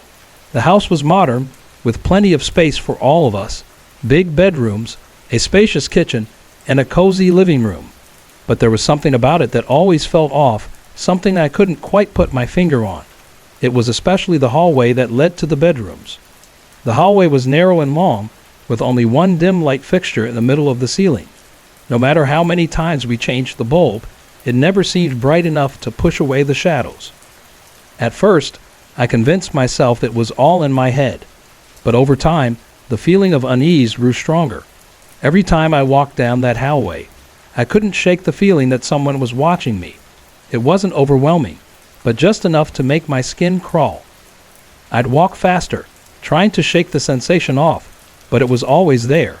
Eventually, I started keeping my bedroom door closed, hoping it would make me feel safer, even if it was just a small comfort. One evening, my parents went out to run errands, leaving me home alone for a while. I was sitting in the living room watching TV when I heard something. It was a faint creak coming from the hallway. I froze, my heart skipping a beat. I waited, straining to hear again. The sound came once more, a slow, deliberate creak, like someone walking across the old wooden floor. Mom? Dad? I called, even though I knew they weren't home, but there was no answer. My nerves kicked into high gear, and I grabbed a flashlight from the kitchen. The beam barely cut through the dark, leaving most of the hallway swallowed by shadows. I pointed the light down the hallway, and that's when I saw him. At the very end of the hall, just out of reach of the flashlight's beam, there was a figure. He was tall, and his outline was dark, blending with the shadows. His features were indistinct, but the way he stood there, motionless and staring, was unmistakable. I could feel his gaze even if I couldn't see his eyes. My heart raced, and without thinking, I dropped the flashlight and bolted out of the house. I didn't stop running until I was sitting on the front porch, my hands shaking. It felt like forever before my parents came home. I told them everything, but my dad went inside to check the house while my mom stayed with me. They found nothing, no sign of anyone, no broken doors or windows. My dad tried to explain it away as a shadow, or maybe a trick of the light, but I knew what I had seen. I knew it wasn't just my imagination. From that night on, the hallway became even more unsettling.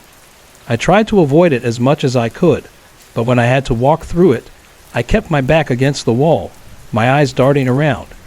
Sometimes, I'd catch movement out of the corner of my eye, but when I turned to look, there would be nothing there. The worst moment came a few months later, in the middle of the night. I woke up suddenly to the sound of my bedroom door creaking open. My heart pounded in my chest as I sat up, and that's when I saw him again. He was standing right in the doorway, closer than before. His face was still impossible to make out, but I could feel his presence, his gaze piercing through me. I screamed.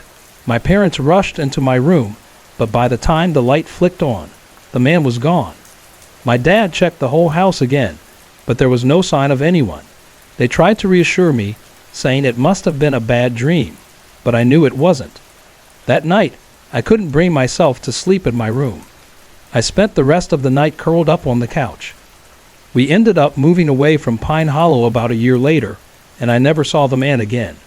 But even now, sometimes, when I find myself walking down a long, dark hallway, I remember that night. I remember the way he stood there, silent, still, as though he was waiting for something, waiting for me.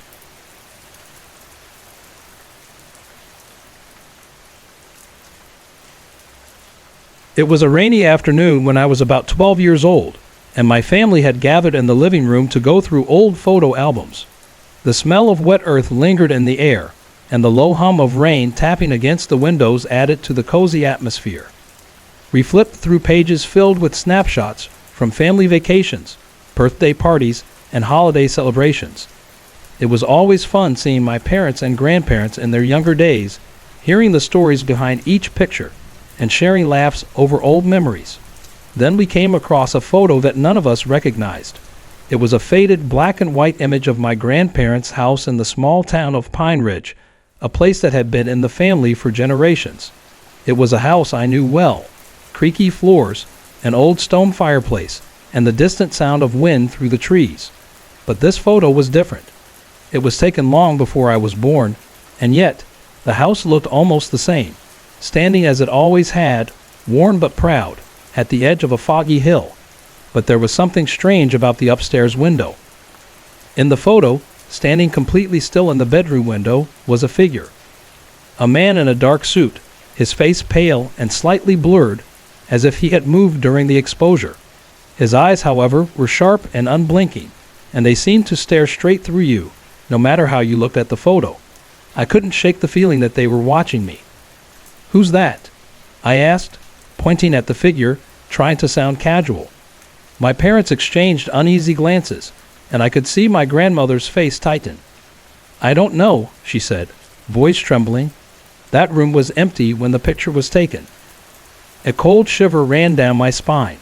My mother suggested it could be a trick of the light or maybe a double exposure, but something about the man didn't sit right with me. He didn't belong there, and I couldn't stop thinking about it. That night, as I lay in bed, I kept imagining the man in the window, his intense eyes never leaving me. The idea of him silently watching me from the shadows made sleep feel impossible. Eventually, exhaustion took over, and I drifted into an uneasy slumber. It wasn't long before I woke up again, my heart pounding in the dead of night. The house was eerily silent, save for the occasional creak of the house settling. Moonlight streamed through my window, casting long shadows across the room. As I shifted, trying to get comfortable, something in the corner of my eye made me freeze.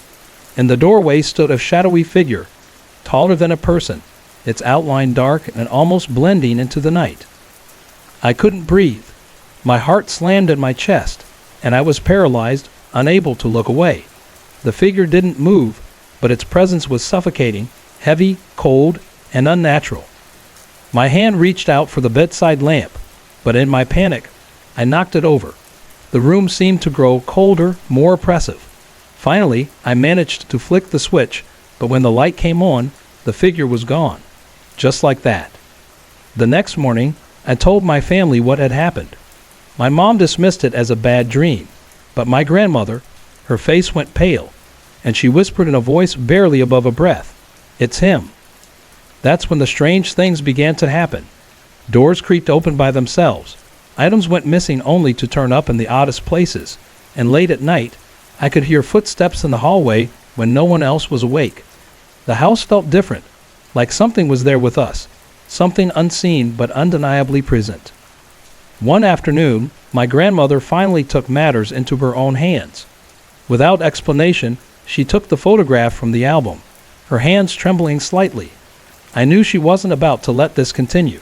She marched straight to the fireplace and threw the photo into the flames, watching as the flames consumed it. "I don't want this in the house anymore," she muttered, almost to herself. As the photo burned, the air in the room seemed to lighten, and the oppressive feeling that had settled over the house started to fade. The temperature returned to normal, and the house felt like itself again. The creaks, the missing things, the footsteps, all stopped. But even now, I can't forget the man in the window. Who was he? Was he tied to the house, or was he something darker? I still wonder if he was an old ghost, a spirit of something long forgotten, or maybe something else entirely. Whatever he was, I'm glad my grandmother destroyed that photograph. There's a part of me that believes he didn't want to leave, but at least for now, he's not here anymore. When I was in high school, my friends and I decided to explore the old cemetery on the outskirts of town. It was the subject of countless local legends, whispers of ghostly figures, flickering lights, and eerie voices heard late at night. We didn't believe any of it, of course, but the thrill of the unknown was too tempting to resist. We arrived around 11 p.m., each of us carrying a flashlight. The cemetery looked like something straight out of a horror film. Tangled weeds, leaning headstones worn by time, and thick, gnarled trees casting long, twisted shadows. It felt abandoned, as if no one had stepped foot there in decades.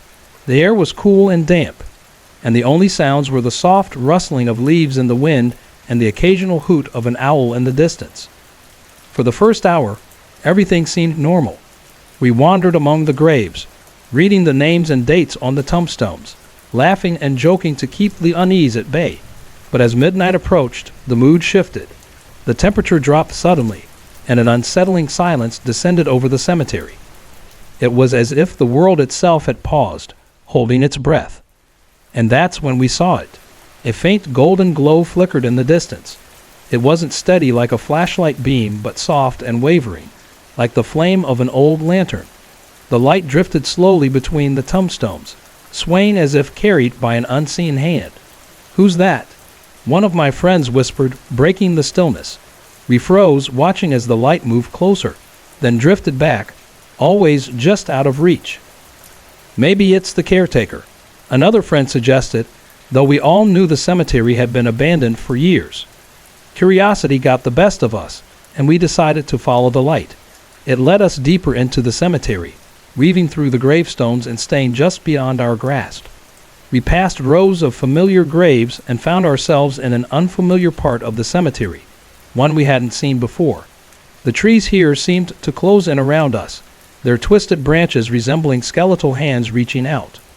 Finally, the light stopped. It hovered in front of an old, crumbling mausoleum. The structure was barely standing, its walls covered in thick vines and cracked stone.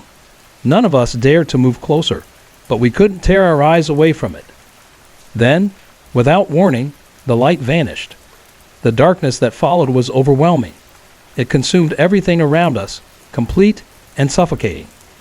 I fumbled with my flashlight, my hands trembling as I tried to turn it on. When the beam finally lit up the area, the mausoleum was gone. The gravestones around us looked different, unfamiliar, as if we had somehow wandered into another part of the cemetery, one that wasn't even supposed to exist. Panic surged as we tried to find our way back, but the path had vanished. The graves were twisted in unnatural patterns, and nothing looked the same. It felt as if the cemetery itself was shifting, trying to keep us there. After what felt like hours, we finally stumbled out onto the main path. We didn't speak as we rushed back to the car, our hearts pounding in our chests. We were too shaken to joke or laugh about what had just happened. The next day, I couldn't stop thinking about that light and the mausoleum. I decided to look up the history of the cemetery, hoping to make sense of what we had seen. What I found chilled me to the bone. In the late 1800s, there was a groundskeeper who used to carry a lantern to guide visitors through the cemetery. One night, he vanished without a trace. Some say his spirit still roams the cemetery, leading those who follow his light deeper into the darkness, never to return. I've never gone back to that cemetery, and I never will. Whatever we saw that night wasn't meant to be found, and I pray it doesn't find anyone else.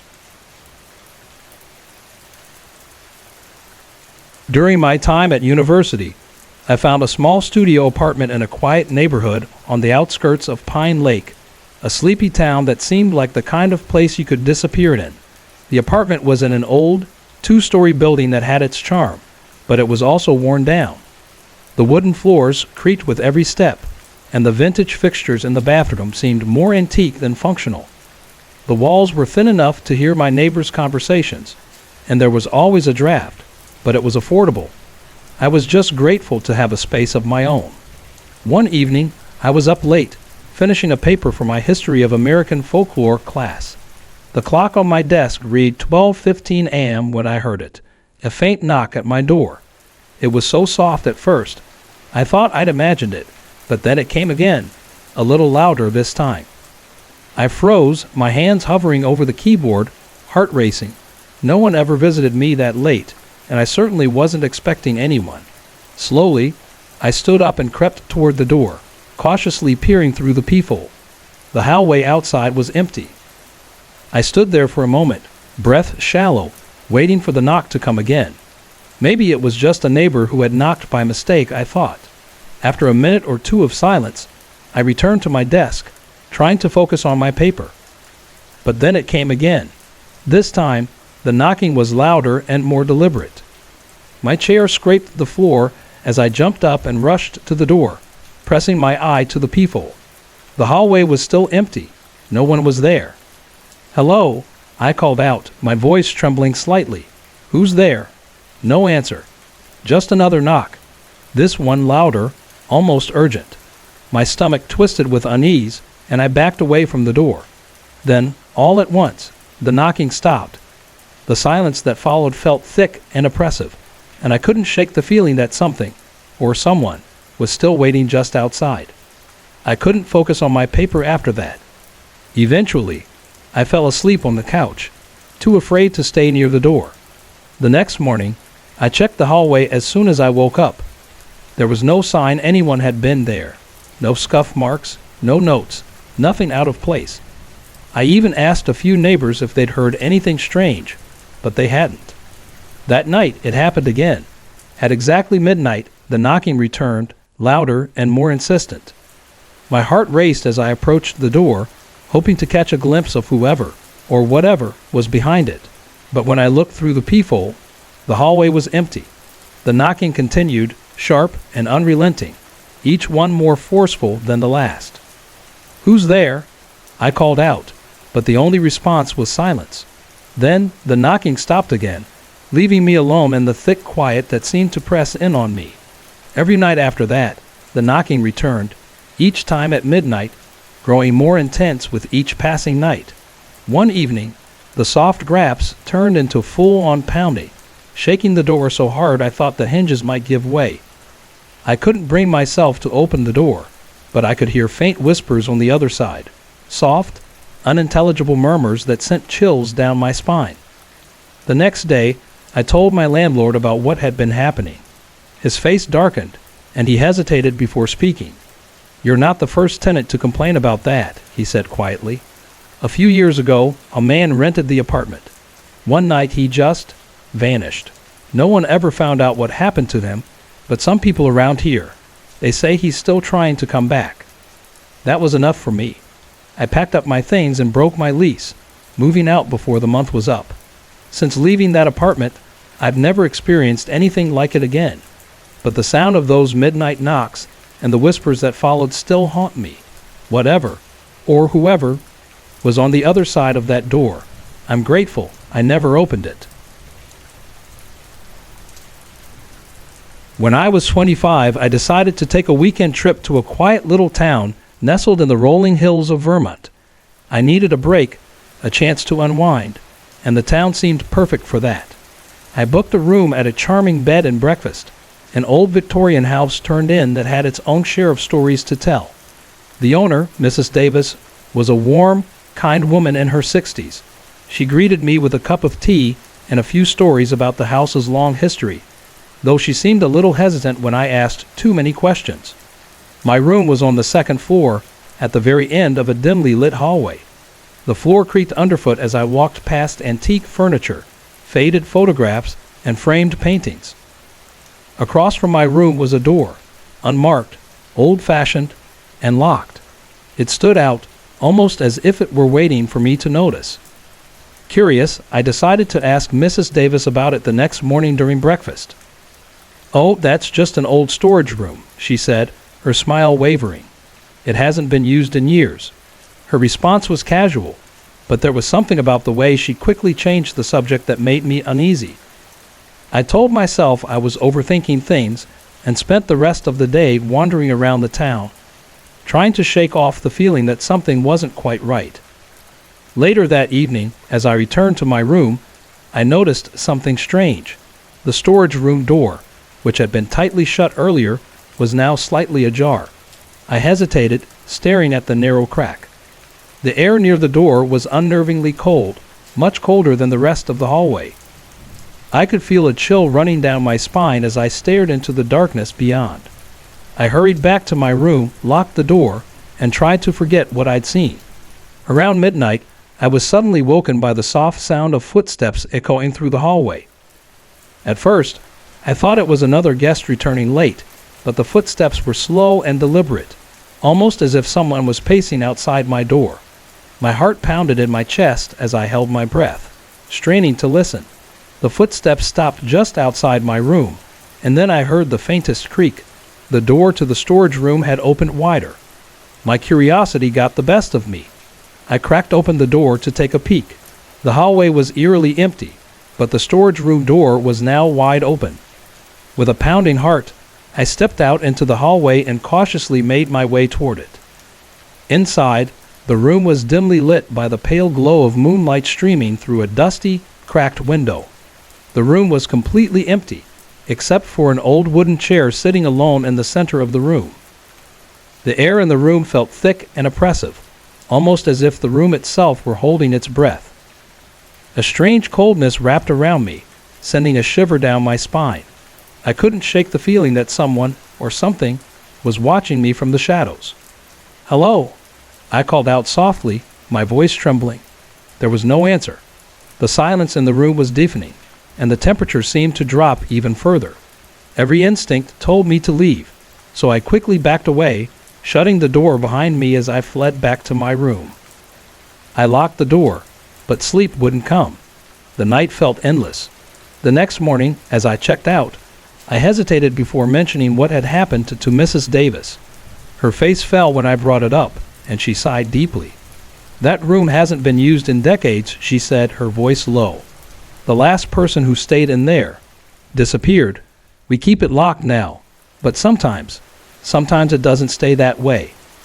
I didn't ask anything else.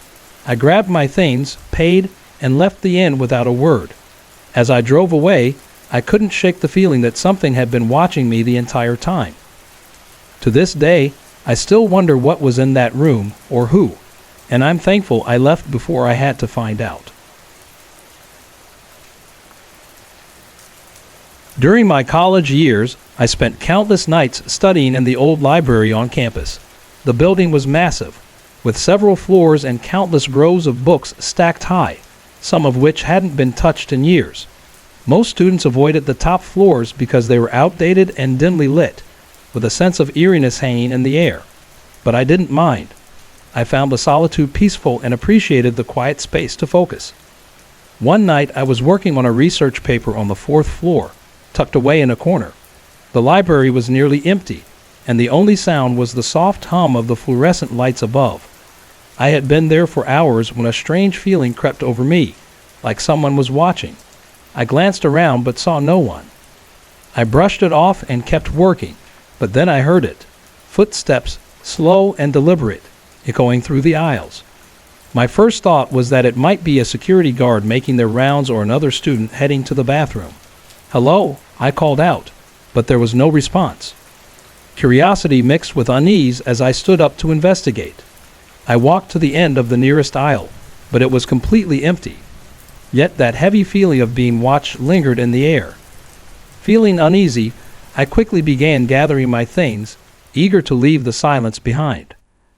As I turned to head for the stairs, I passed another row of shelves and stopped dead in my tracks. At the far end of the aisle, a tall, shadowy figure stood perfectly still. It was unnervingly dark, with no distinct features, just a vague shape. My heart raced as I stared at it, frozen in place.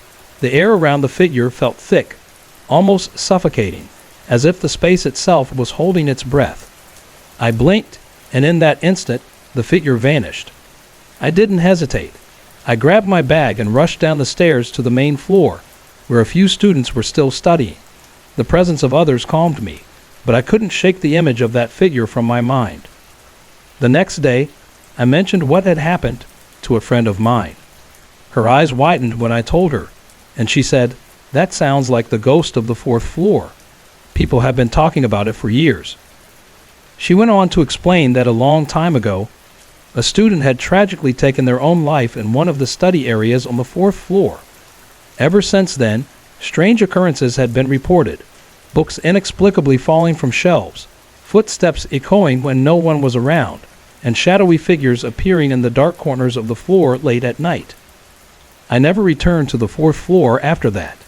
And even now, I can't bring myself to step into libraries with dark, quiet corners. The memory of that shadowy figure still lingers in my mind. And I can't help but wonder, was it the spirit of that student, trapped in the place where they died? Or was it something far darker, something that was never human? When I was a teenager, my bedroom was on the second floor of our house, with a large window that faced the backyard. During the day, I would sit by the window, watching the birds and the trees, the way the sunlight filtered through the leaves. But at night, I kept the curtains open, letting the soft glow of moonlight fill the room, giving it a peaceful, almost magical feel. One hot summer night, I was up late, reading a book. The house was quiet, save for the occasional rustle of the leaves outside, swaying in the soft breeze. Around midnight, I lifted my eyes from the pages and glanced out the window. That's when I saw him. There was a man standing in the backyard, his figure barely visible in the dim moonlight. He was tall, dressed in all black, and perfectly still, like a statue. His face was pale, and his expression was blank, emotionless, as though he wasn't even human. My heart started racing as our gazes locked. I felt frozen, unsure of what to do. I tried to tell myself it was just some neighbor or passerby, but the longer I stared at him, the more my unease grew. He didn't move. He didn't blink. He just stood there watching me. I tried to go back to my book, convincing myself it was nothing, but I couldn't focus. Every few minutes, I glanced back out the window, and there he was, standing motionless, exactly where he had been. Eventually, I couldn't take it any longer. I quickly closed the curtains and crawled into bed, hoping that he would be gone by morning. When I woke up the next morning, I cautiously peeked out the window. The backyard was empty. No sign that anyone had been there at all. I breathed a sigh of relief, telling myself it had just been my imagination, or maybe a trick of the moonlight. But then, the next night he came back. This time he was even closer. He stood at the edge of the yard, his face turned upward toward my window, still with that same empty stare. A chill ran down my spine. I slammed the curtains shut and rushed to my parents' room, waking them up in a panic and telling them what I had seen. My dad went outside to check the backyard, but found nothing. He reassured me that it was probably just a prank or some shadow playing tricks in the dark. But deep down, I knew what I had seen. For the next week, the man appeared every night. Sometimes, he stood farther back in the yard, and other times, he was closer to the house. No matter where he stood, though, he always faced my window, staring at me. My parents still didn't believe me, and I started to feel like I was losing my mind. I kept the curtains shut at all times, but even then, it felt like he was still there, watching me from the other side. Then, one night, he didn't show up. I sat in bed, listening for any sound outside, but the backyard remained eerily quiet. I thought it was finally over. I started to relax, feeling a sense of relief. But then, I heard it. Tap, tap, tap. The sound was quiet but unmistakable, coming from my window. My stomach dropped. I didn't want to look, but I couldn't help myself. Even with the curtains drawn, I could still see a faint silhouette, a figure just outside. The tapping continued, slow and deliberate, as if trying to coax me closer. I screamed. My dad came rushing into the room, and he pulled back the curtains. But there was no one there. The backyard was empty once again. After that night, the man never returned. A year later, we moved out of the house, but sometimes, when I'm near a window at night, I still think about him. I don't know who he was, or what he wanted, but I'm just glad he never tried to come inside. When I was 23, I took a job as a night security guard at an old office building in the heart of Silver Springs, a small town in Oregon. The building was massive, its dark brick walls looming over the quiet streets. It had several floors, long hallways that seemed endless, and an eerie, almost forgotten atmosphere. Most of the offices were empty, as the building was due for renovation soon. My job was simple: patrol the building and ensure no one was trespassing during the night. One evening, As I was making my usual rounds, I noticed something strange on the 5th floor. At the end of a dimly lit hallway, there was a door I didn't recognize. It was plain, unmarked, and blended into the surroundings so well that it almost appeared invisible. I stopped in my tracks, my heart skipping a beat. I had walked these hallways countless times, and I was sure that door hadn't been there before. I pulled out the floor plan I kept in my pocket. It was supposed to show every room and office in the building, but there was no mention of this door anywhere. My pulse quickened, a chill crawling up my spine as I walked closer. The faint beam of my flashlight illuminated the handle, which seemed to beckon me. Slowly, I reached out, and with a creak, the door opened. Inside was a dark, abandoned room. The air was thick with dust, and the smell of mildew hung heavy. The wallpaper was peeling off the walls, and the floorboards groaned under my feet. There was nothing in the room, no furniture, no signs of life, just a forgotten space lost in time. The atmosphere felt suffocating, like the room had been waiting for me. I shone my flashlight around but found nothing that stood out. After a moment, I turned and left, closing the door behind me. The next night, I couldn't stop thinking about that room. I found myself back on the 5th floor, my stomach tight with unease. When I reached the hallway, I felt a wave of dread. The door was gone. The place where it had been was now just a solid brick wall, no trace of a doorway. I checked the floor plan again, but it still didn't show any sign of the door's existence. My mind raced as I stood in front of the wall, struggling to understand what had just happened. For the following nights, I made a conscious effort to avoid that hallway, but eventually, my curiosity won out. A few days later, I found myself back on the 5th floor, walking toward where the door had once appeared. My breath caught in my chest as I turned the corner, and there it was again. The same unmarked door, standing exactly where it had been before, as if it had never disappeared at all. This time, something about the door felt different, darker, as if it were challenging me to open it. I stood there frozen for a few moments, the air around me feeling colder. I didn't open it though. Instead, I turned on my heel and walked away as quickly as I could, an unsettling sense of being watched creeping over me. Even as I left, I couldn't shake the feeling that something, or someone, was lurking just beyond that door. The next day, I mentioned the door to my supervisor. He barely glanced up from his desk, waving off my concerns. "It's probably just an old storage closet," he said dismissively. "The floor plans are outdated." His indifferent response did little to calm my nerves, and I couldn't shake the feeling that he was hiding something. A few weeks later, the renovations on the building began. I left my job soon after that, and I never went back. Part of me feels relieved, though a small part of me still wonders about that door, the one that appeared and disappeared without explanation. I can't help but think there was something behind it, something I was never meant to uncover. But maybe some mysteries are better left unsolved. Hey everyone, I put a lot of effort and heart into creating these videos just for you. If you're enjoying the content, I'd love to hear from you. Drop a quick comment below and let me know where you're watching from and what time it is for you right now. Your support means the world to me, and it keeps me motivated to bring more awesome videos your way. When I was 12, my family moved into an old, 2-story farmhouse just outside of Pine Lake, a small town tucked in the heart of rural Michigan. The house was charming but eerie, with creaky wooden floors, high ceilings, and an attic that I couldn't quite shake the feeling of unease from. My parents used it for storage, and I rarely went up there unless I had to fetch old holiday decorations or forgotten boxes. One afternoon, while helping my mom sort through boxes in the attic, I came across an old trunk hidden in a dusty corner. It was covered in cobwebs, the brass hinges dull with age. My curiosity got the best of me, and I carefully opened it. Inside, I found a collection of antique toys, but one item stood out, a porcelain doll. The doll was beautiful yet unnerving. She had curly blonde hair, piercing blue glass eyes that seemed to follow me no matter where I moved, and a white lace-trimmed dress. Her expression was vacant, yet there was something about the way she looked at me that felt too aware. It was as though she was watching my every move.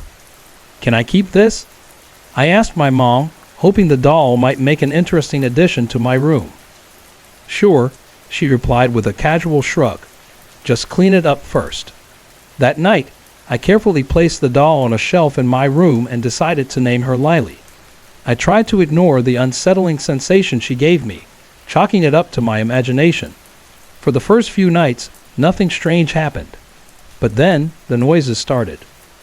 I'd wake in the middle of the night to the faint sound of tapping, soft and rhythmic, like fingernails lightly drumming on wood. My heart would race as I sat up in bed, but each time, the room was always empty. Lily remained on the shelf, her glassy eyes locked on the room's far corner, never blinking, never moving. One night, I awoke to find Lily lying on the floor. I was certain I hadn't touched her. I picked her up, placed her back on the shelf, and convinced myself it must have been the wind or that I hadn't set her down securely. But the next morning, she was on the floor again, this time several feet away from the shelf. The last straw came a few weeks later. I woke up suddenly in the middle of the night, feeling a cold, eerie pressure on my arm. Startled, I opened my eyes and froze. There, sitting at the edge of my bed, was Lily, her lifeless eyes staring directly at me. My heart stopped. I screamed, throwing her across the room. My parents rushed in, and I told them what had happened.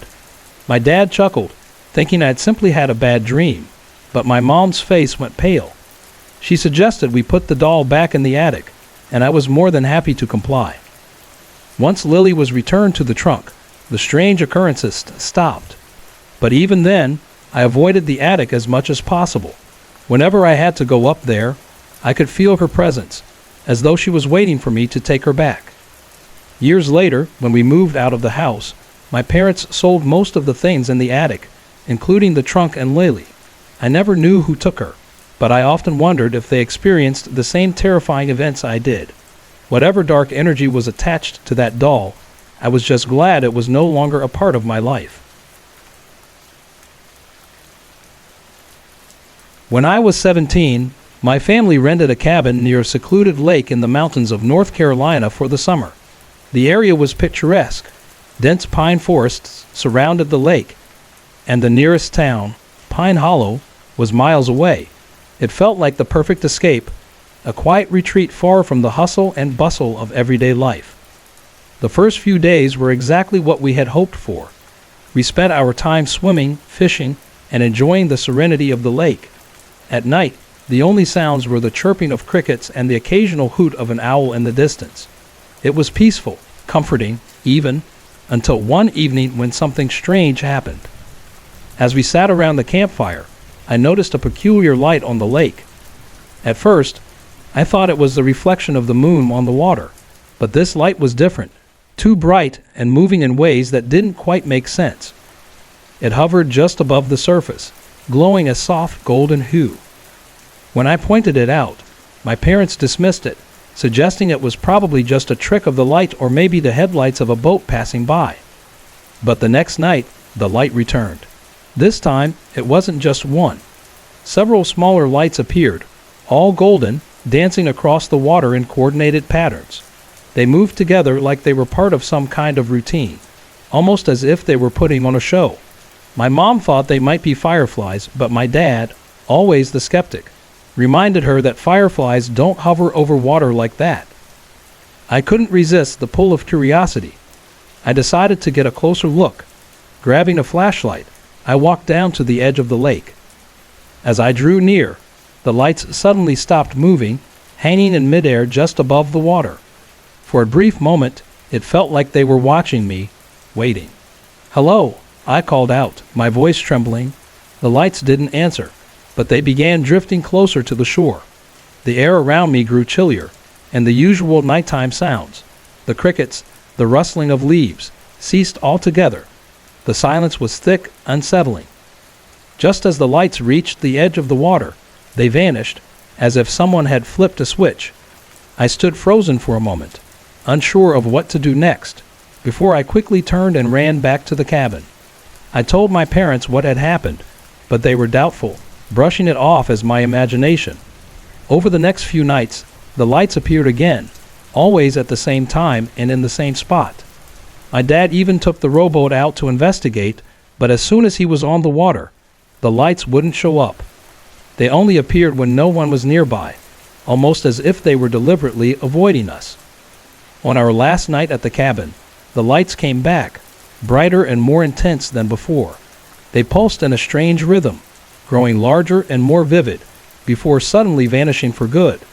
The next morning, we packed up and left, but I couldn't shake the feeling that we had witnessed something extraordinary, something that couldn't be explained by any natural phenomenon. Even now, I still don't know what those lights were. I've heard stories about ghostly lights and will-o'-the-wisps, but nothing I've read quite matches what we saw. They seemed almost alive, like they had a purpose, like they were trying to communicate something. I'll never forget the way they moved across the water, and I'll always wonder what they really were.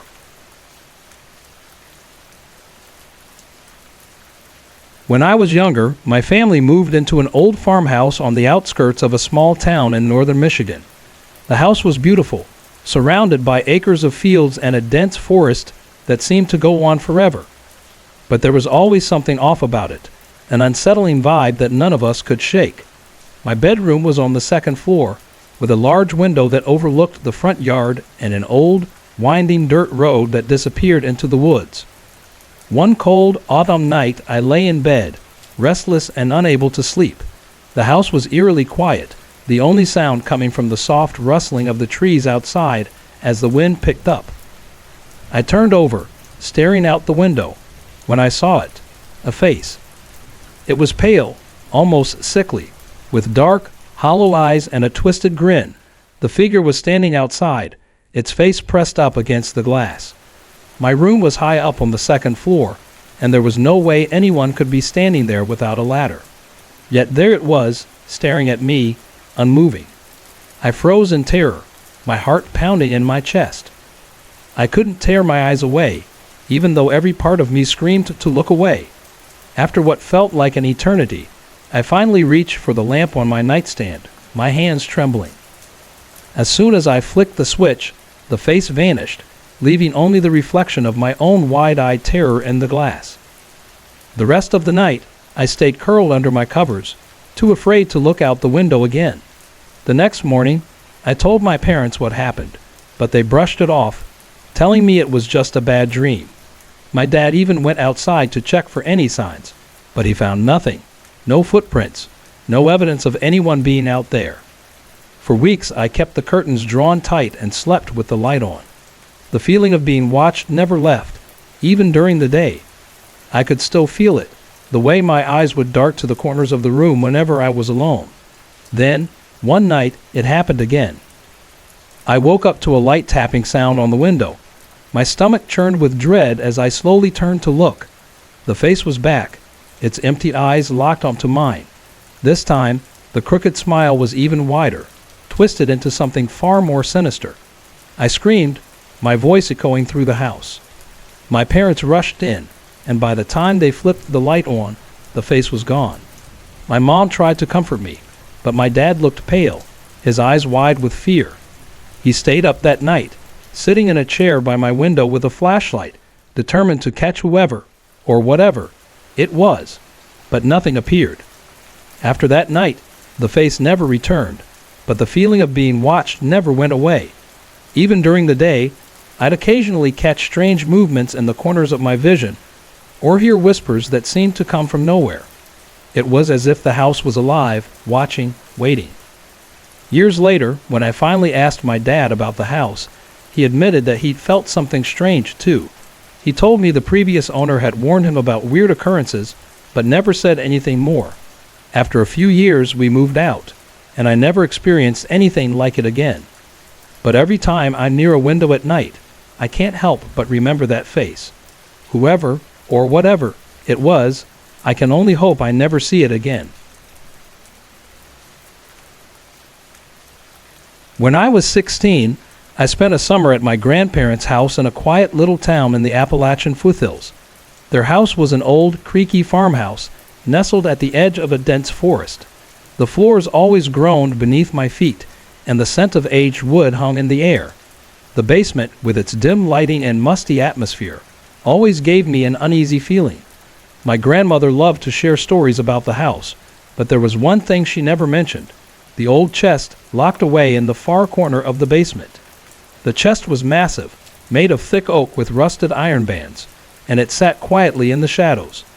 I had asked my grandparents about it once, but they just waved it off, saying it was a family heirloom. Just old junk, they'd said, and told me to forget about it. One afternoon, as a heavy rainstorm battered the house, curiosity gnawed at me. My grandparents had gone into town, and for the first time, I decided to confront the mystery.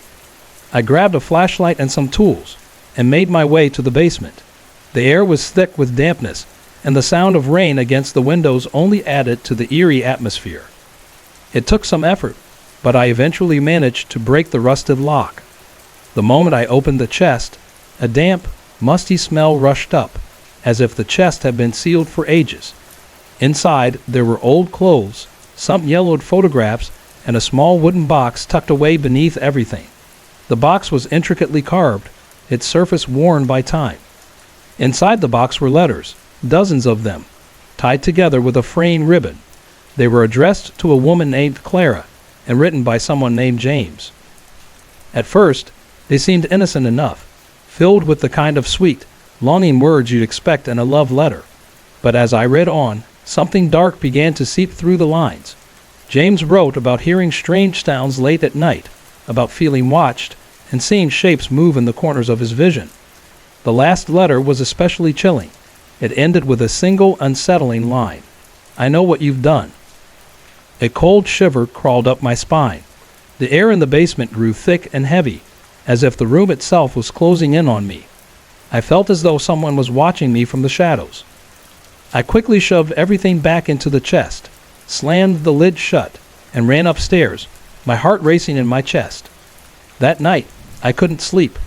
The house seemed alive with noise, creaks from the floorboards, soft shifting sounds from the basement. I tried to tell myself it was just the house settling, but these sounds felt too deliberate, too close. The next morning, I told my grandmother about the chest and what I'd found. Her face went pale, and she let out a deep sigh, like she'd been holding something in for years. "I told you not to mess with that chest," she whispered. She explained that Clara had been her great-aunt and James her fiancé. But James had disappeared one night, and no one ever knew what happened to him. There were rumors, whispers in town, but nothing solid. "Some things," she said quietly, her voice barely above a whisper, "are better left alone." I stayed for a few more weeks, but after that, I avoided the basement. My grandfather replaced the lock on the chest, and slowly, the strange noises stopped. But even now, I can't shake the feeling that the chest holds more than just old letters, that there's something still waiting inside. To this day, I still wonder what happened to James, and what those letters were really about. But I've learned some things are better left undisturbed. Some mysteries are better left unsolved. A few years ago, I was driving home late at night after a grueling shift at a small diner in Pine Lake. The highway stretched out before me, almost deserted, the only light coming from the soft glow of my dashboard and the pale moon above. It was one of those quiet, eerie nights when the world feels far away, and though I was exhausted, I focused on the long stretch of road, determined to get home. As I drove through the thick woods lining the road, an unsettling feeling crept over me, like someone was there with me, even though I was alone. I tried to shake it off, telling myself it was just the silence of the night playing tricks on me. But then, I glanced in the rearview mirror and froze. For a split second, I saw a figure sitting in the back seat, just a dark shape, but enough to send a chill straight down my spine. I quickly whipped around to look, but the back seat was empty. My heart raced, and I convinced myself it was just my imagination. I adjusted the mirror, trying to focus back on the road ahead, but the strange feeling wouldn't go away. A few minutes passed, and then it came again. This time, it was stronger, like someone was staring at me from the back seat. My hands gripped the steering wheel, knuckles turning white, but I tried to stay calm. Slowly, I stole another glance at the rearview mirror. My stomach sank. The figure was there again, A man, his face hidden in shadow. He didn't move, just sat there, completely still. Panic surged through me, and I pulled over to the side of the road. My hands were shaking as I flicked on the interior light and turned around. But the back seat was empty again. I sat there for a moment, trying to breathe, my pulse racing. I even got out of the car to check the back seat and the trunk, convinced I'd find something, but everything was as it should be. The quiet of the night mocked my fear. I forced myself to get back in the car, telling myself it was just the exhaustion playing with my mind. For the rest of the drive, I couldn't stop glancing at the rearview mirror, half expecting to see that figure again, but it didn't show up. The discomfort, however, never left me. When I finally pulled into my driveway and stepped out of the car, I felt a wave of relief, but I couldn't shake the unease. It lingered like a cold, creeping fog. The next day at work, I told my coworker Josh about what had happened. He listened intently, then asked if I had driven past the old bridge on Route 7, the one that cuts through the woods near the river. Surprised, I nodded. They say that part of the highway is haunted, he said, his voice low. A man died in a crash there years ago. People say his spirit appears in rearview mirrors, trying to hitch a ride home. I chuckled nervously, trying to brush it off. Sounds like just an old town legend. I said, but even as I spoke, a chill ran down my spine. I couldn't help but think back to the feeling of being watched. I avoided that stretch of road for months after that. Even now, when I drive alone at night, I find myself checking the back seat before I pull away, just to make sure I'm really alone. The cabin by Pine Lake was supposed to be my escape. After months of non-stop work, I needed somewhere quiet, somewhere far from people. This little retreat seemed perfect, nestled deep in the woods with a tranquil lake nearby. No neighbors for miles. It felt like the sanctuary I'd been searching for. The first day was everything I hoped for. I spent hours kayaking on the calm waters, letting the sun warm my face. The air smelled fresh, and the only sounds were the calls of birds and the gentle rustling of leaves in the breeze. By nightfall, I was curled up by the fire with a book in hand, the soft crackle of the flames filling the cabin. It was peaceful in every way. But that first night, something strange happened. I woke to a sound I couldn't place. At first, it seemed like the wind, a soft whisper weaving through the trees. But then, I realized it wasn't random. It was a voice, faint and distant, calling from the direction of the lake. Come. I sat up, my heart racing, straining to hear more, but the sound had faded. I told myself it was just the wind, or maybe my imagination, and forced myself to drift back to sleep, though unease lingered like a shadow at the edge of my thoughts. The next morning, I tried to shake off the feeling. The lake looked as peaceful as ever, the water still and reflective. I sipped my coffee on the porch, convincing myself the whispers had been nothing more than a fluke. I spent the day hiking the nearby trails, fishing along the shore, and taking in the breathtaking beauty of the area. By sunset, I felt like I was in the clear. But that night, the whispers came back. This time, they were clearer, closer, as though they were right outside the cabin. I stepped onto the porch, my flashlight cutting through the crisp night air. The beam illuminated the dark woods, but there was nothing there, just shadows and the faint outline of the lake. Come to the water, the voice urged. Chills ran through me. I quickly backed into the cabin, locked the door, and sat by the fire, trying to ignore the growing unease. But the whispers didn't stop. They lingered for hours, fading only when the first light of dawn broke through the trees. On the third night, the whispers started as soon as the sun dipped below the horizon, louder now, more demanding. Come to the water, the voice repeated over and over. It wasn't a man's voice or a woman's. It was something in between, otherworldly, commanding. I don't know what pushed me to do it, but I put on my jacket and stepped outside. The whispers quieted as I approached the lake, as though they were guiding me. The moon hummed low, casting a silver glow across the water. The world felt still, like the entire forest was holding its breath. Then, I saw it. The figure stood in the water, half submerged. Its long, dark hair flowed like tendrils, and its pale, almost translucent skin shimmered in the moonlight. It didn't move, but its presence was undeniable. My chest tightened as it raised an arm and pointed toward the center of the lake. I couldn't tear my eyes away, frozen by a mixture of awe and dread. I don't remember how I broke free of its gaze, but suddenly, I was running. I bolted back to the cabin, slammed the door shut, and collapsed in front of the fire, my hands trembling. The whispers didn't follow me, but the silence that filled the cabin was even worse. It felt heavy, suffocating, like the figure was still watching, waiting for me to return. By first light, I packed my things and left without a second thought. I didn't care about the money I'd spent, or the time I'd planned to stay. I just needed to be far away from that place. As I drove down the narrow road, I glanced in the rearview mirror. The lake shimmered in the early morning light, and for a split second, I thought I saw the figure standing on the shore, watching me leave. I've never gone back to that lake. I only tell this story to a select few, and most don't believe me. But even now, years later, I hear the whispers in my dreams, calling me back. And no matter how far I go, I know I'll never escape the memory of that voice.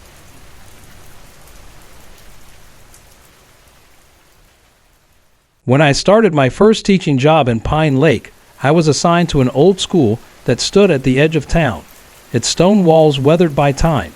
The school was beautiful, with towering windows and high ceilings, but it had a reputation for being different.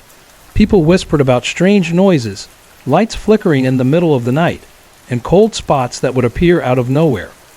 I thought it was just local legend, something to add mystery to an old building, until the day I experienced it firsthand.